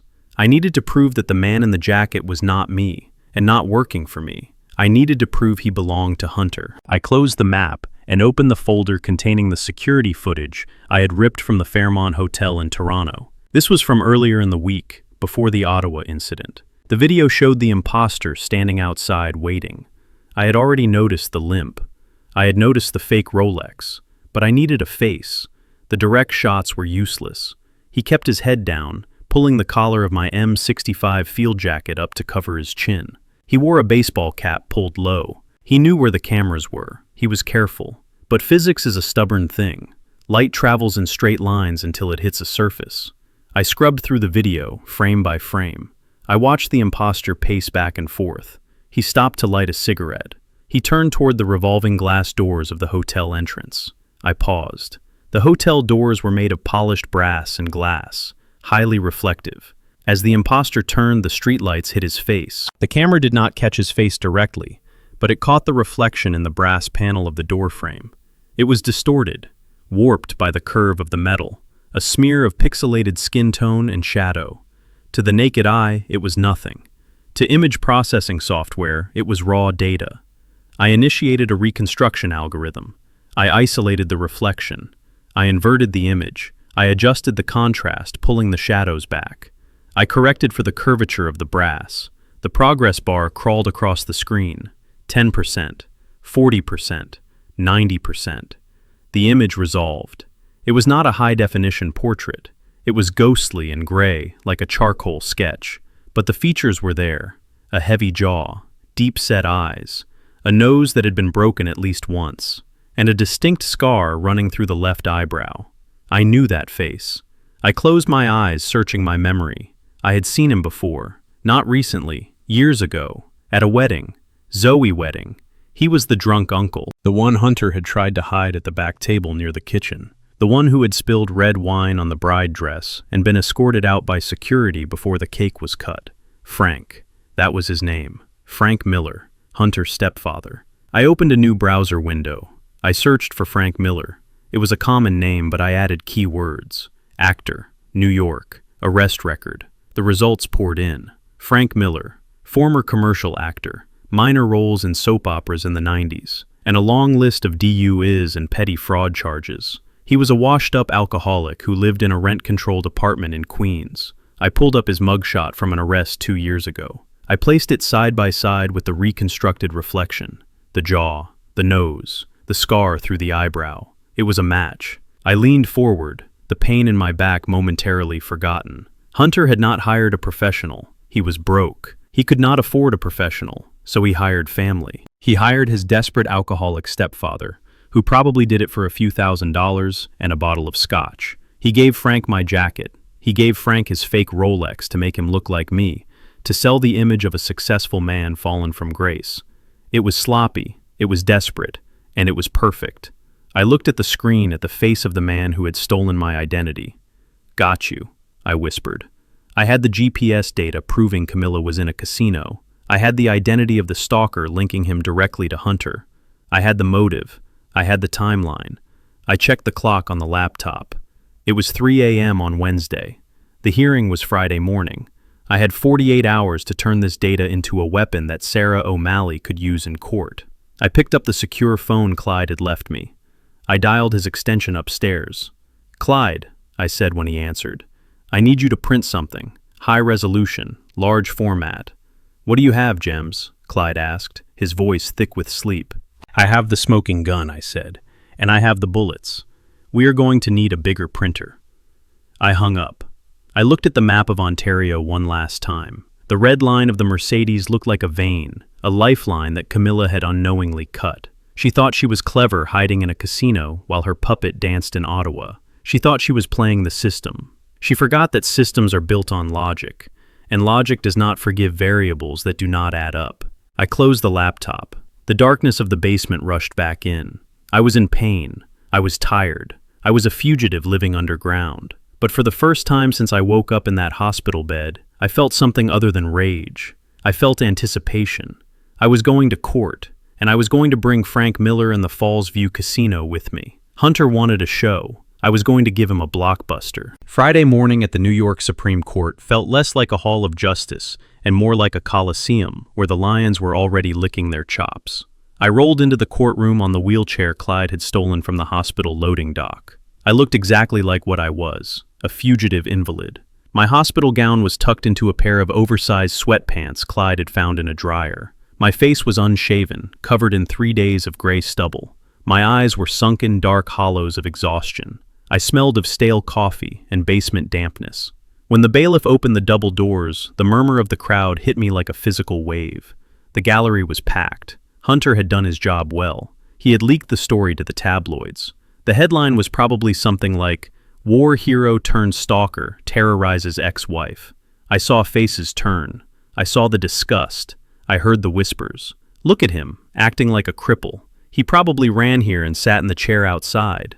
Disgusting old man." I kept my eyes forward, gripping the rubber wheels of the chair. I rolled down the center aisle. To my right sat the prosecution table. Camilla was there dressed in a soft white suit that made her look like a fragile angel. She dabbed at dry eyes with a lace handkerchief. Next to her was Hunter, wearing a black suit that screamed mourning, as if he were already at my funeral.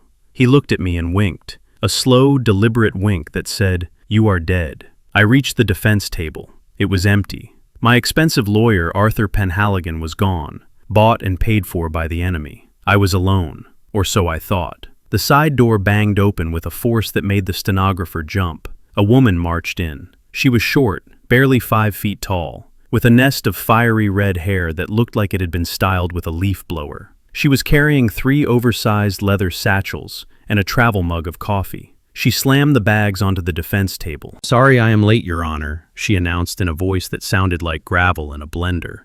The line at Starbucks was a crime against humanity. She looked at me. Her green eyes were sharp, intelligent, and utterly fearless. "You must be Jeremiah," she said, extending a hand. "I am Sarah O'Malley. Clyde sent me. He says you are innocent. I say you look like hell. Let us get to work." She did not wait for a response. She sat down, opened a file, and glared at the judge until he banged his gavel. "Order," the judge boomed. He was an older man with a face that suggested he had zero patience for theatrics. "This is an emergency hearing regarding the petition for involuntary commitment and asset seizure. Plaintiff, you may proceed." Camilla's lawyer stood up. He was a slick man with greased hair and a smile that looked painful. "Your Honor," he began, his voice smooth as oil, "we are here to save a life. The defendant, Jeremiah Baldwin, is a danger to himself and others. He is suffering from severe paranoid delusions and has engaged in a campaign of terror against my client." He gestured to the large screen set up in the corner of the room. "We have video evidence, Your Honor.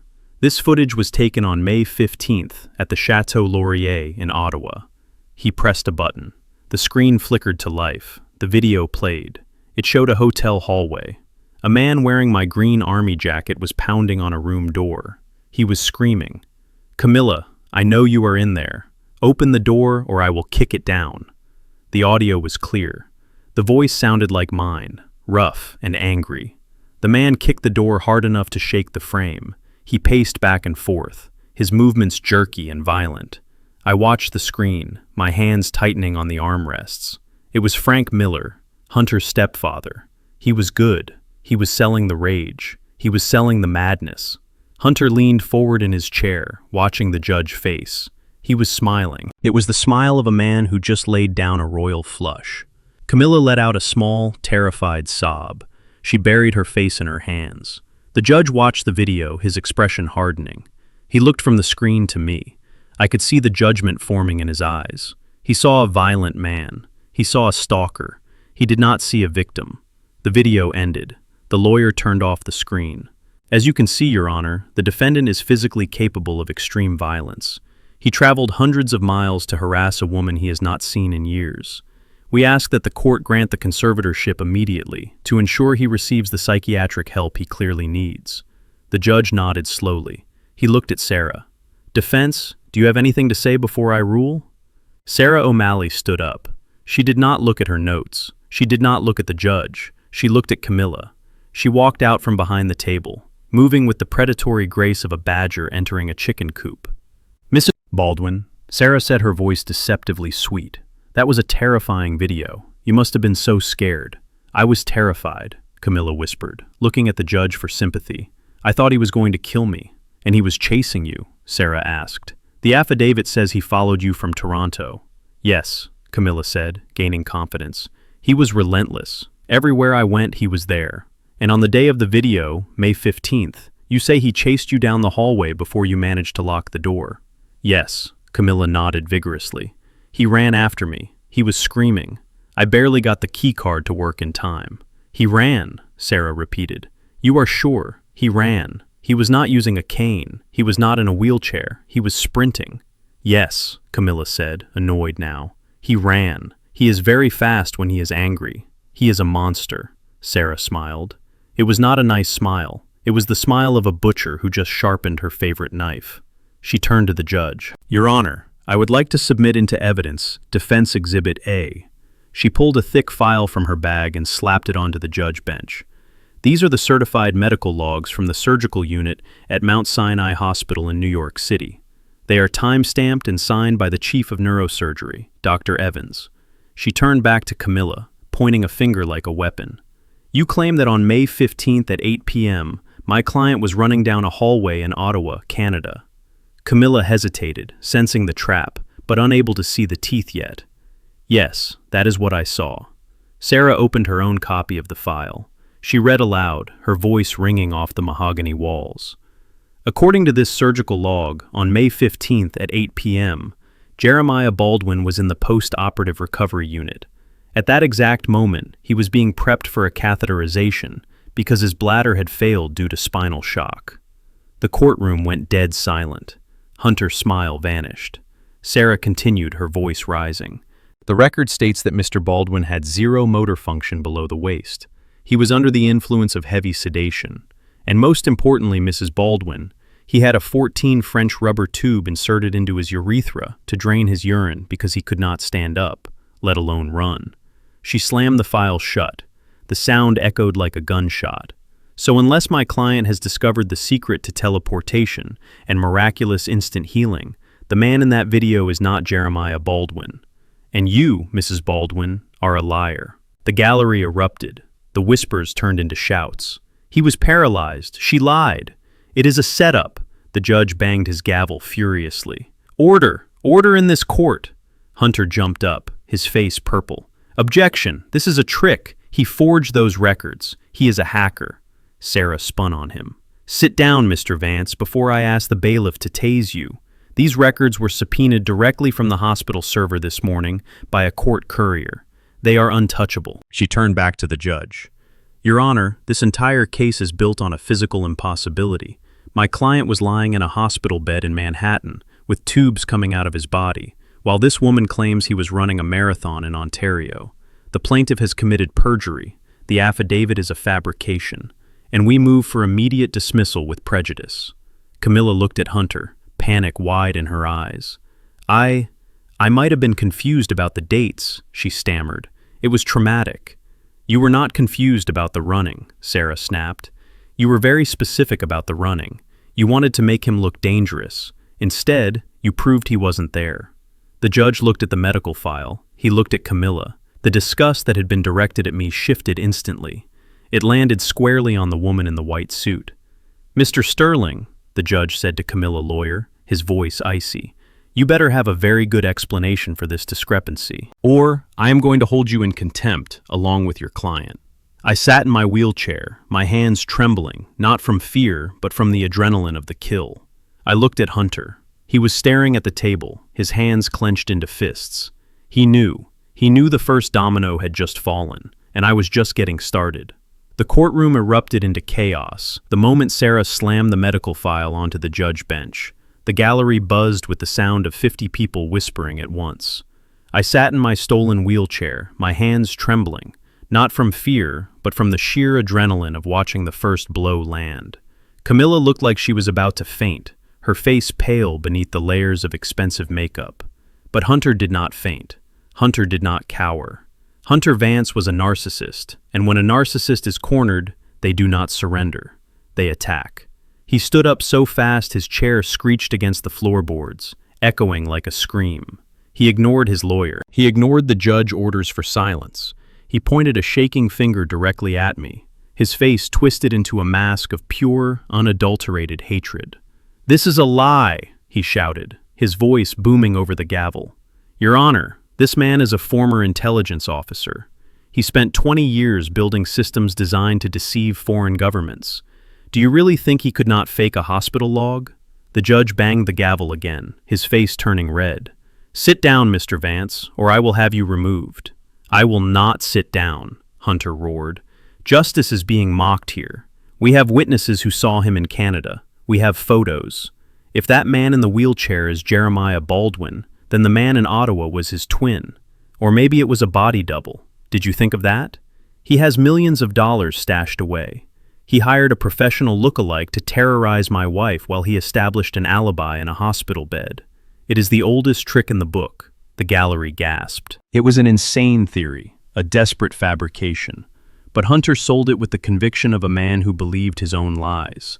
He turned to the crowd, playing to the cameras.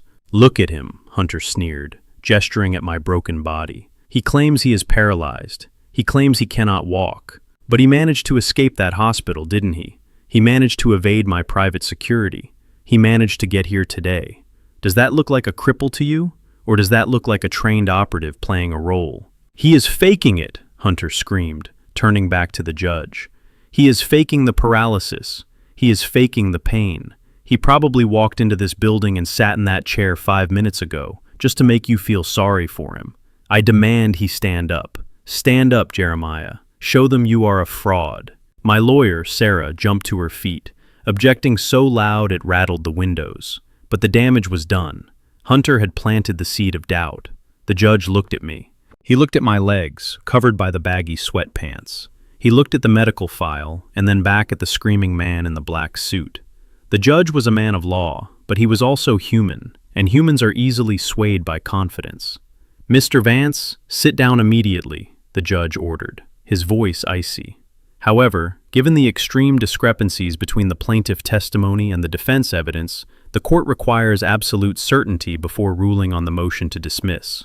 The judge turned his gaze to me. It felt like a spotlight. "Mr. Baldwin, the court orders an immediate, independent medical verification of your condition. We will adjourn to chambers. The bailiff and a court-appointed physician will examine your surgical site. If you have 33 staples in your spine, as your lawyer claims, we will know in 5 minutes." Hunter sat down, a smug, satisfied smile returning to his face. He thought he had called my bluff. He thought I was hiding something. He did not realize he had just invited the court to witness the brutality of his own actions. The adjournment was a blur of motion. I was wheeled into a small, sterile anteroom behind the judge bench. The air smelled of lemon polish and old paper. The court-appointed doctor was a woman in her 50s, brisk and professional. The bailiff stood by the door, his hand on his belt. Hunter lawyer, Mr. Sterling, was allowed to be present as a witness. Sarah stood by my side, her hand resting protectively on my shoulder. "We need you to lower the waistband of your pants, Mr. Baldwin," the doctor said softly. I nodded. I reached down, my fingers clumsy and numb. I untied the drawstring of the sweatpants Clyde had given me. I pushed the fabric down past my hips. The humiliation was a physical weight. I was a grown man, a grandfather, a veteran, and here I was, half naked in a stranger office, exposing my broken body to prove I was not a liar. I felt the cool air hit my skin. I felt the eyes of the lawyers on me.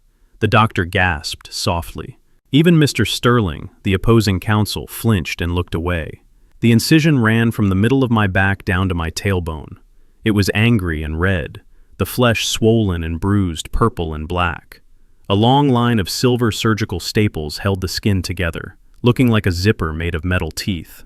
But that was not what made them look away. It was the infection. The area around the lower staples where Hunter had kicked the catheter tube was inflamed and oozing. The skin was torn where the tape had been ripped off during my escape. It looked raw. It looked agonizing. The doctor put on gloves and gently touched the area. I hissed in pain, my body involuntarily arching. "This wound is fresh," she said, her voice tight. "There is significant trauma to the lumbar region, consistent with recent major surgery, and there is evidence of external blunt force trauma near the catheter site. This man is not faking. He is in septic shock."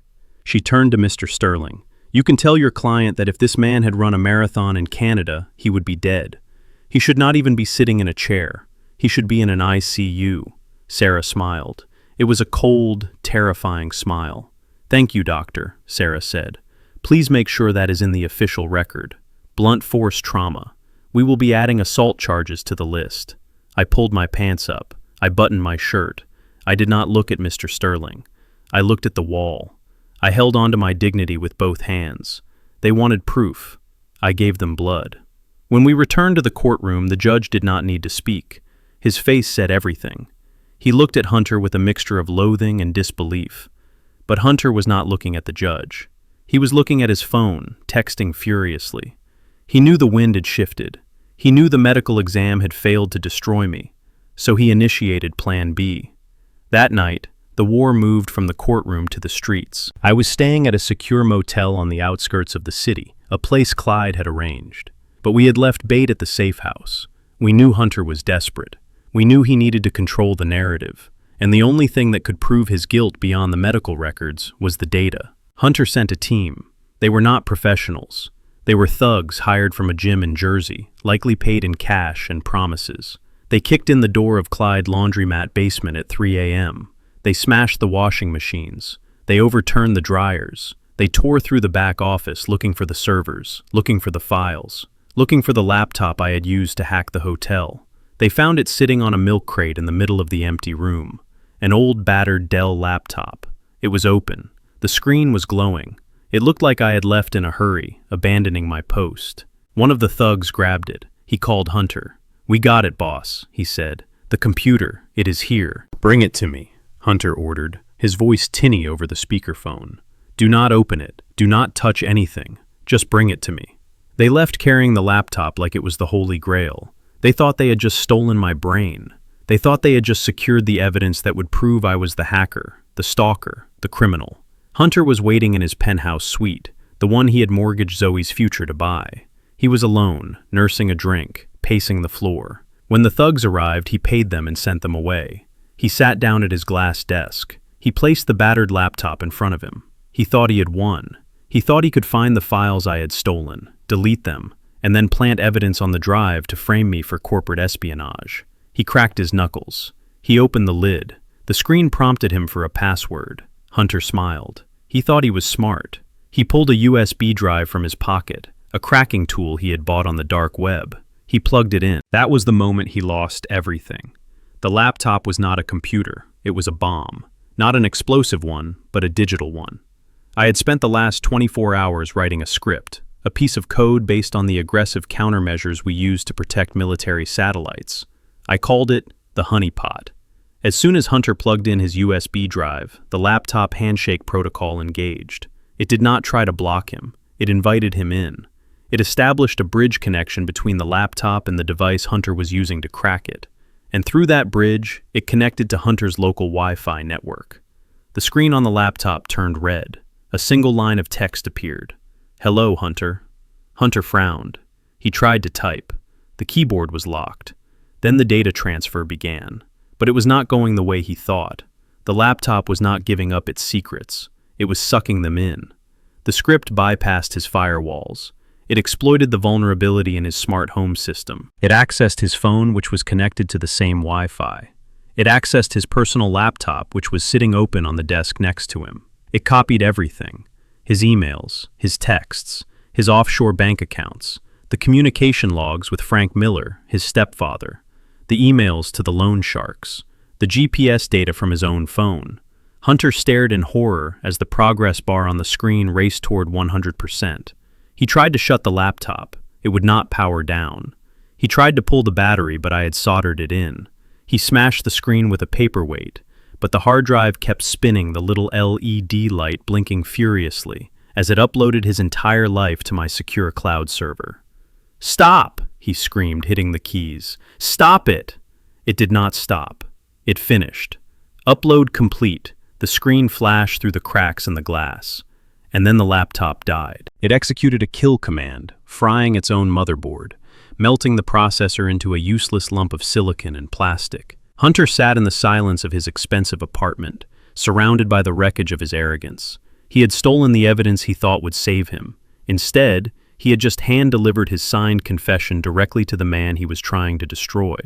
I sat in my motel room watching the data populate on my tablet. Folder after folder appeared. Hunter Vance financials, Hunter Vance location data, Hunter Vance Frank Miller comm log. I opened the last folder. I saw the text messages. "Make sure you wear the green jacket, Frank. Limp on the left leg. Make it look real." I smiled. The pain in my back was still there, a constant reminder of the price I had paid. But for the first time in a long time, the pain felt manageable, because I held the thunderbolt in my hand. And tomorrow morning, when court resumed, I was going to throw it. The courtroom air was stale, recycled through vents that had probably not been cleaned since the Reagan administration.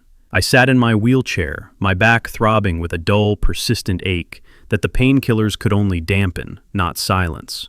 But my mind was sharp. It was crystalline. The judge looked at his watch, clearly tired of the circus this hearing had become. Hunter sat at the plaintiff table, looking smug, thinking his outburst earlier had sown enough doubt to save him. He did not know that the laptop he had stolen the night before was a Trojan horse, and that I was about to open the gates of Troy. "Your Honor," I said, my voice raspy but projecting to the back of the room, "I would like to address the court directly regarding the technical evidence." Hunter, lawyer. Mr. Sterling jumped up. "Objection, Your Honor. Mr. Baldwin is not a lawyer. He has counsel. Let her speak." Sarah O'Malley stood up, her red hair looking even wilder in the fluorescent light. "My client is a former chief engineer for military navigation systems," Sarah said. "He is an expert witness on the very technology being used to frame him. I am requesting permission for him to present the digital forensics personally." The judge looked at me. He looked at the scars on my hands, the gray in my beard, and the wheelchair. He saw a broken old man, but then he looked into my eyes. "I will allow it," the judge said, "but keep it brief, Mr. Baldwin. I have a full docket." I wheeled myself over to the evidence podium. It was too high for me sitting down. I had to reach up to plug my tablet into the court presentation system. My arm shook from the strain, sending a bolt of fire down my spine. I gritted my teeth and connected the HDMI cable. The large screen on the wall flickered to life. "What you are about to see," I said, facing the gallery, "is not opinion. It is not testimony. It is math. And math does not lie." I tapped the screen. A map of North America appeared. It was a dark mode interface, the kind we used in the command centers during Desert Storm. High contrast, zero noise. Hunter laughed a nervous sound. "What is this, a video game?" "It is a heat map," I said, ignoring him. "It represents the geospatial data harvested from 3 specific devices over the week of May 12th, the week I was allegedly stalking your wife." I keyed in a command. 3 distinct colored dots appeared on the map. Red, blue, green. "Let us start with the red dot," I said, pointing to the screen. "This represents the GPS transponder of the white Mercedes SUV rented by Camilla Baldwin. According to her affidavit, she was driving frantically between Toronto and Ottawa, fleeing for her life." I hit play on the timeline. The red dot moved. It drove from the rental agency in Toronto directly to Niagara Falls, and then it stopped. It did not move for 3 days.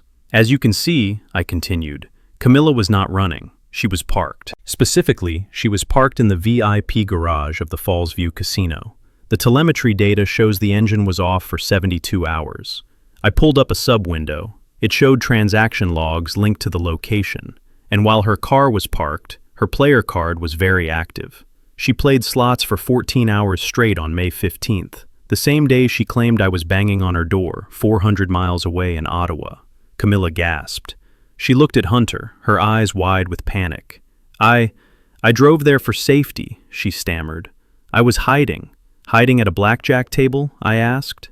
I moved to the next data point. Now, let us look at the blue dot. This represents the cellular signal of a burner phone carried by the man in the green jacket, the imposter. Hunter went rigid. He knew. He knew exactly whose phone that was. The blue dot appeared in Ottawa. It moved erratically, pacing back and forth in front of the Chateau Laurier Hotel. This man was indeed in Ottawa, I said. But look at the timestamp. He arrived by bus 3 hours before the alleged incident. And look at his biometric data. I pulled up the gait analysis I had run the night before. This man favors his left leg. I favor my right. This man is 5 feet 11 inches. I am 6 feet 2. But the most damning piece of evidence is not his walk. It is his digital footprint. I overlaid the call logs onto the map. Lines of communication stretched out from the blue dot, connecting it directly to a phone in New York City. During the 24 hours he was in Canada, the imposter made 15 calls to one number. I looked at Hunter. He was calling you, Hunter. Hunter's face turned a sickly shade of gray. That proves nothing, he shouted, standing up. I have business associates in Canada. Is your stepfather a business associate? I asked. Because that burner phone was purchased with a credit card registered to Frank Miller. And Frank Miller is currently sitting in a bar in Queens, waiting for his wire transfer. The gallery erupted in whispers. The judge leaned forward, his eyes glued to the screen. But here is the final piece of the puzzle, I said, my voice dropping low, deadly serious. The green dot. Hunter sat down slowly, as if his legs had given out. This dot represents your phone, Hunter. The phone you are holding in your hand right now. The phone that synced with my laptop when you tried to hack it last night. Hunter looked at his phone as if it were a grenade. He made a move to throw it, but stopped, realizing how guilty that would look. According to your wife's testimony, I said, looking at Zoe, who was sitting in the front row, you were helping her secure the house. You told her you were meeting with private security consultants to protect the family from me.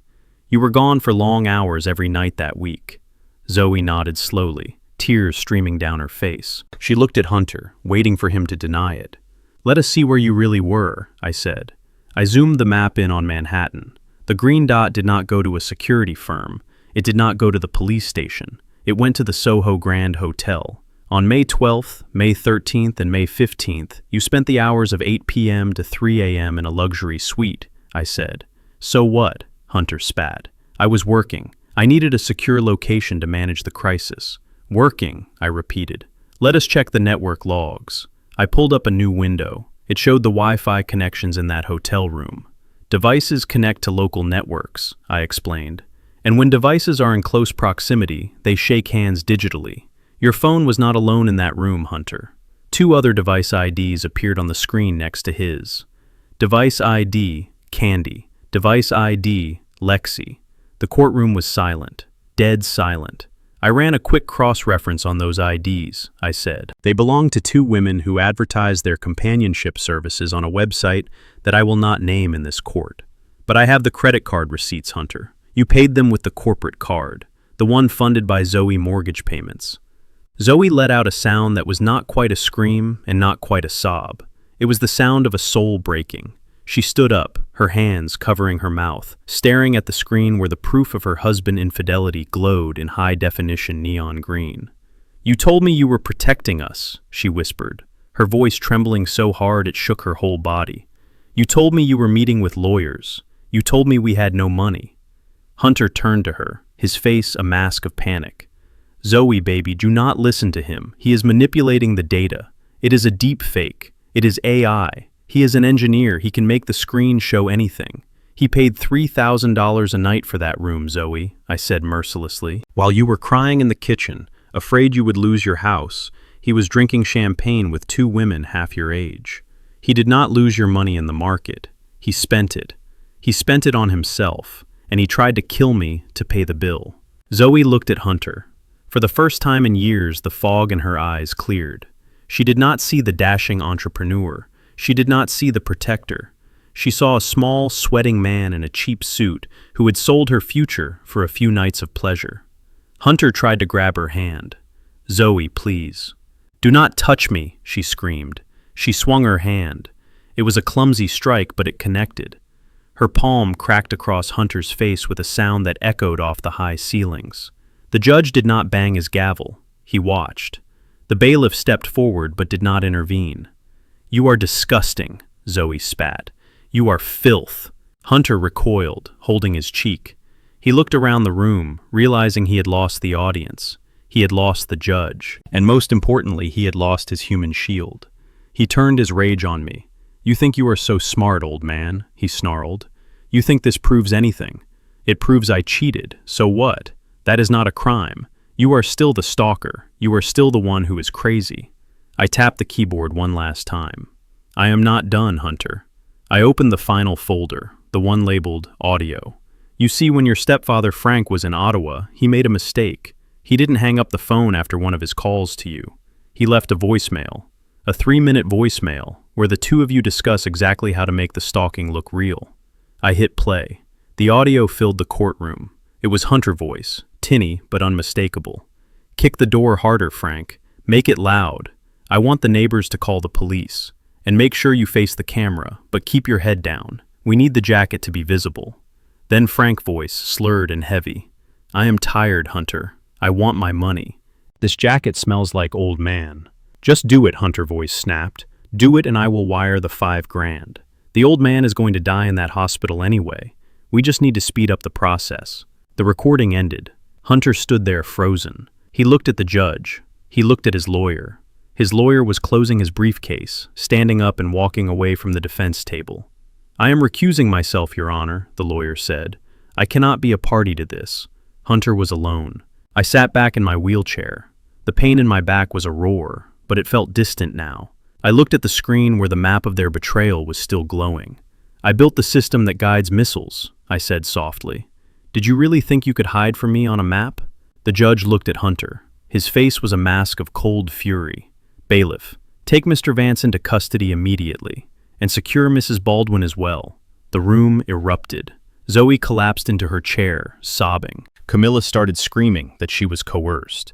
Hunter tried to run toward the side door, but the bailiff tackled him before he made it 3 steps. I watched them fall. It was not a victory lap. It was a demolition. I had brought the house down just like I promised, and I was the only one left sitting in the rubble. The courtroom did not just become loud, it became a riot zone.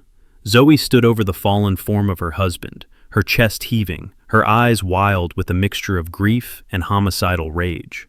The bailiff had tackled Hunter to prevent him from escaping, but he had not anticipated the fury of a woman who had just realized her entire life was a lie, funded by the theft of her father's legacy. Zoe lunged. She did not slap him this time. She clawed. Her fingernails raked across Hunter's face, drawing thin lines of red blood that welled up instantly against his pale skin. She was screaming words that were barely intelligible, a guttural, animalistic sound of pure betrayal. "You ruined us," she shrieked over and over again. "You ruined my life. You ruined my children, you monster." The second bailiff rushed forward, grabbing Zoe by the waist and hauling her back. She kicked and thrashed, her heels connecting with Hunter's ribs, as he scrambled backward on the floor trying to shield his face. The judge was hammering his gavel so hard, I thought the handle would snap, but the sound was lost in the chaos. "Order! I demand! Order!" the judge bellowed, his voice booming over the microphone system. I sat in my wheelchair, watching the scene unfold with a cold detachment.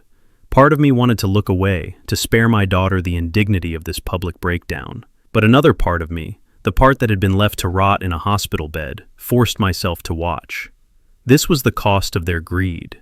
This was the price of the ticket they had bought with my money. Hunter was scrambling to his feet, his suit torn, his face bleeding, looking around the room for an exit, for an ally, for anyone who would help him, but there was no one.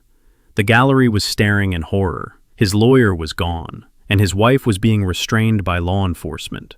Zoe collapsed against the bailiff, her fight draining out of her, leaving only a hollow, sobbing shell. She looked at me through her tears, her makeup smeared across her face like war paint. "Daddy, help me," she whimpered. I did not move. I did not speak. I just looked at her.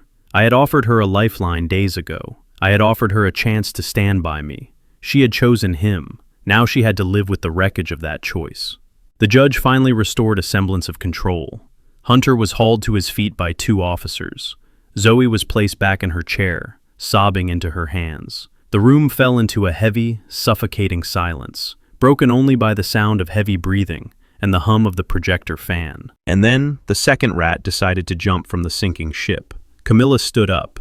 She did not look like the elegant woman who had entered the court an hour ago. Her composure had shattered. She looked old. She looked terrified. She looked at Hunter with a venomous hatred that rivaled Zoe's. "Your Honor," Camilla shouted, her voice shrill and desperate. "I want to make a statement. I want to cooperate." Hunter spun around, his eyes wide. "Shut up, Camilla," he hissed. "Don't say a word." She ignored him. She stepped out from behind the plaintiff table, distancing herself physically from her son-in-law.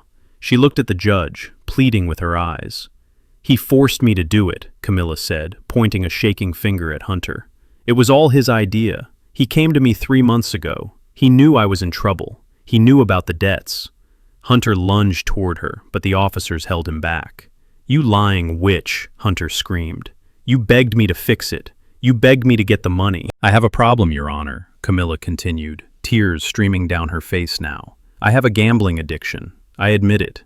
I lost my alimony. I lost my savings. I was going to lose my condo." Hunter knew that. He came to me with a plan. He said Jeremiah had millions stashed away. He said Jeremiah was sick and needed to be put away. He said if I helped him file the stalking suit, we could freeze the assets and take control of the estate. She turned to me, her eyes begging for mercy. "Jerry, I didn't want to hurt you. I just wanted to pay off the casino. Hunter said it would be clean. He said you would go to a nice facility. He promised no one would get hurt. But then he hired that man to impersonate you. He started talking about making sure you never came back. I was scared, Jerry. He threatened me. He said if I didn't play along, he would tell everyone about my debts. He said he would ruin me." I listened to her confession, and I felt nothing but disgust. She was doing exactly what she had always done. She was rewriting history to make herself the victim. She wasn't sorry she tried to destroy me. She was sorry she got caught. She was sorry the scheme failed. "So you admit the affidavit was false?" the judge asked, his voice low and dangerous. "You admit that you knew Mr. Baldwin was in the hospital while you were in Niagara Falls?" "Yes," Camilla sobbed. "Yes, I admit it. I lied. I signed the papers because Hunter told me to. Please, Your Honor, I am an old woman. I was manipulated.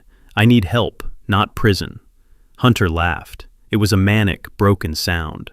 "Manipulated," he spat. "You greedy old hag. You were the one who suggested the nursing home. You were the one who said he was worth more dead than alive." "Enough," the judge roared. He looked at the 3 of them, the weeping daughter, the betraying ex-wife, the mastermind son-in-law. It was a tableau of total moral rot. But I wasn't done. I had one more nail to drive into this coffin. "Your Honor," I said, my voice cutting through the noise, "before you rule, I have one final piece of evidence. The plaintiff claims she was coerced. The defendant claims he is innocent, but I have their own words to prove otherwise." I tapped the screen on my laptop one last time. "This recording was taken in my hospital room on Tuesday, May 24th, I said. "It was recorded on a device I concealed after Mr. Vance tried to force me to sign over my power of attorney." I hit play. The audio was crisp. The acoustics of the hospital room gave it a hollow, sterile quality. Hunter's voice filled the courtroom, arrogant and cruel. "Sign the papers, Jeremiah. Do it for Zoe. Do you want her to watch her father get dragged out of here in handcuffs? Do you want her to see you rot in a cell?" Then came the sound of the kick, the thud of the shoe hitting the catheter bag. My own gasp of pain echoed in the silent courtroom, a raw, visceral sound that made the jurors flinch. "Numb, huh? Let us see if you are numb everywhere," Hunter's voice sneered from the speakers. Zoe looked up, her face pale. She hadn't been there for that part. She hadn't seen him hurt me. She covered her mouth with her hand, horrified. Then came the threat. "Sign the papers, Jeremiah, or the next time I trip it might be on your breathing tube." I stopped the recording. The silence in the room was absolute. There was no way to spin that. There was no way to explain it away as a misunderstanding. It was a threat of murder. It was physical assault on a disabled man. It was pure evil, captured in high-definition audio. I looked at Hunter. All the fight had gone out of him. He stood slumped between the officers, his expensive suit ruined by mop water, and his wife Nails, his face pale, his eyes staring at the floor. He knew. It was over. That recording, I said, looking at the judge, proves two things. First, that Hunter Vance is violent and dangerous, and second, that his motivation was never my well-being. It was theft, plain and simple theft. The judge nodded slowly. He closed the file in front of him. He took a deep breath. "This court has heard enough," he said. "Mr. Vance," the judge said, looking down from the bench, "you came into my courtroom seeking the protection of the law. You abused the judicial system to harass a man who served this country. You fabricated evidence, you committed perjury, you committed fraud, and based on the audio I just heard, you committed aggravated assault on a vulnerable person." Hunter opened his mouth to speak, but nothing came out. "The court finds the defendant, Jeremiah Baldwin, innocent of all charges," the judge declared. "The restraining order is vacated immediately. The asset freeze is lifted effective immediately." He turned his gaze to the plaintiff table. "However, I am issuing a bench warrant for the immediate arrest of Hunter Vance and Camilla Baldwin. The charges will include perjury, filing a false police report, fraud, conspiracy, and assault." The judge pointed his gavel at Hunter. "Officers, take him into custody. Do not let him leave this building." The two officers who had been standing by grabbed Hunter's arms. They pulled his hands behind his back. The click of the handcuffs was the loudest sound in the room. It was a sharp, metallic snap that signaled the end of his life as he knew it.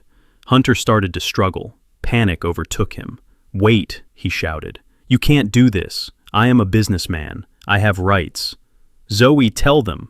Tell them I was trying to help." Zoe did not look at him. She was staring at me. Officers moved toward Camilla. She did not fight. She just collapsed into her chair, weeping softly, holding her hands out as if surrendering to fate. Hunter looked around the room, his eyes wild. He locked eyes with me. "Dad," he screamed. "Dad, please. I am sorry. I was desperate. You can't let them take me. I am family. Help me, Dad." The word hung in the air. He had called me Jeremiah for months. He had called me old man. He had called me incompetent. Now, when the steel was on his wrists, he called me Dad. I looked at him. I looked at the man who had kicked my catheter, the man who had hired a drunk to steal my identity, the man who had destroyed my daughter's future. I placed my hands on the wheels of my chair. "I am not your father," I said, my voice calm and cold. "I am the man you tried to bury, and you forgot the most important rule of digging graves, Hunter. Never dig one you cannot climb out of." I turned my wheelchair away from him. "Take him away," I said to the officers. Hunter's screams followed me as I rolled toward the exit. He was begging. He was crying. He was calling my name, but I did not look back. I rolled down the center aisle, the crowd parting for me like the Red Sea. I saw Sarah O'Malley smiling at me, a fierce, proud smile. I saw Clyde standing by the back door, nodding his approval. I pushed through the double doors and out into the hallway. The air was cooler out here. It smelled of floor wax and freedom. The pain in my back was still there, a constant companion. But for the first time in weeks, the weight on my chest was gone. I was broken. I was tired. But I was free. And as I rolled toward the elevators, leaving the screams of my former family behind, I knew one thing for sure. Jeremiah Baldwin was back, and he was just getting started. The wheels of justice turn slowly, but when they finally crush you, they grind you into dust. It took 6 months for the legal system to finish what I started in that courtroom. Hunter Vance did not get the plea deal he was hoping for. The federal prosecutors were not interested in leniency for a man who had defrauded investors, operated a Ponzi scheme using cryptocurrency, and assaulted a disabled veteran. The recording of him kicking my catheter bag was played on national news. It turned him into a pariah before the trial even began. I was there the day the sentence was handed down. I sat in the front row, my wheelchair gone replaced by a custom carbon fiber cane. Hunter looked at me one last time before the judge spoke. His arrogance was gone, replaced by the hollow stare of a man who knows his life is over. The judge gave him 15 years in a federal penitentiary with no possibility of parole for at least 12. He was also ordered to pay restitution of $4 million, money he did not have and would never earn. As the marshals led him away, the click of the shackles was the sweetest sound I had ever heard. Camilla fared little better. Her cooperation came too late to save her from the consequences of her own greed. She avoided prison time due to her age and a plea of coercion, but the judge stripped her of everything else. The court seized her assets to pay for my legal fees and pain and suffering. Her alimony was terminated permanently. The last time I saw her, she was wearing an orange safety vest, picking up trash on the side of the highway as part of her 5,000 hours of community service. She looked at my car as I drove past, and I didn't even slow down. Zoe faced the hardest road of all. Because she had been complicit in the financial fraud, she lost the house in Scarsdale. The bank foreclosed within weeks. With no job, no home, and a husband in prison, Child Protective Services stepped in. They granted temporary custody of my grandchildren to Hunter parents, who were decent people, horrified by their son's actions. Zoe was left alone, sleeping on a friend's couch, her life of luxury reduced to a suitcase of clothes and a mountain of debt. She sent me letters begging for help, but I returned them unopened. The lesson had to be complete. The recovery from spinal fusion surgery is brutal, even for a young man. For a 67-year-old, it is a daily battle against gravity and pain. But I had something that fueled me more than any medicine. I had purpose. I spent months in physical therapy, sweating and grunting through the agony, teaching my nerves how to talk to my muscles again. Every step I took with my cane was a victory. Every time I stood up without help was a declaration of independence. I did not move back to the brownstone in Brooklyn. Too many ghosts there. Too many memories of the family I thought I had. I sold it for a massive profit and used the money, along with the royalties from the Baldwin Protocol, to buy a penthouse in Manhattan. It was a fortress of glass and steel, overlooking the city that had tried to eat me alive. It had wide doors, accessible bathrooms, and a security system that I designed myself. No one was ever going to sneak up on me again. I did not retire either.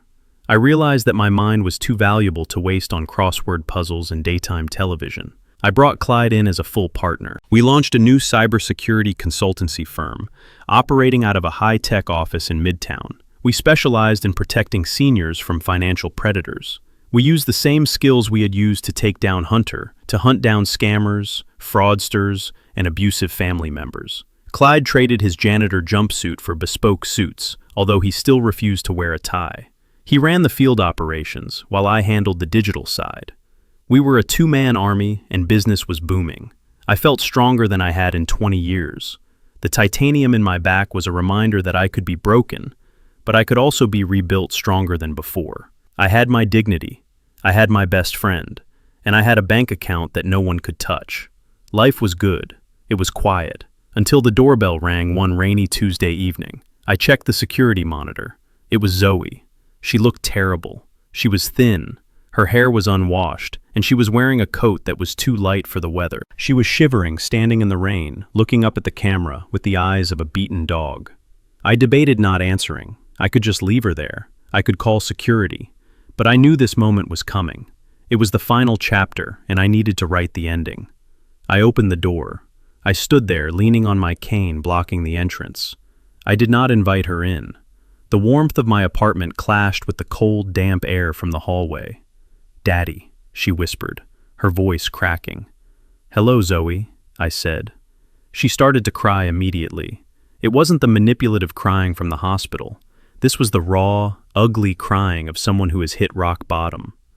"I have nowhere else to go," she sobbed. "I lost the apartment. My friend kicked me out. I haven't seen the kids in 2 months. I am hungry, Dad. Please. I am sorry. I am so sorry for everything. Hunter brainwashed me. I didn't know what I was doing."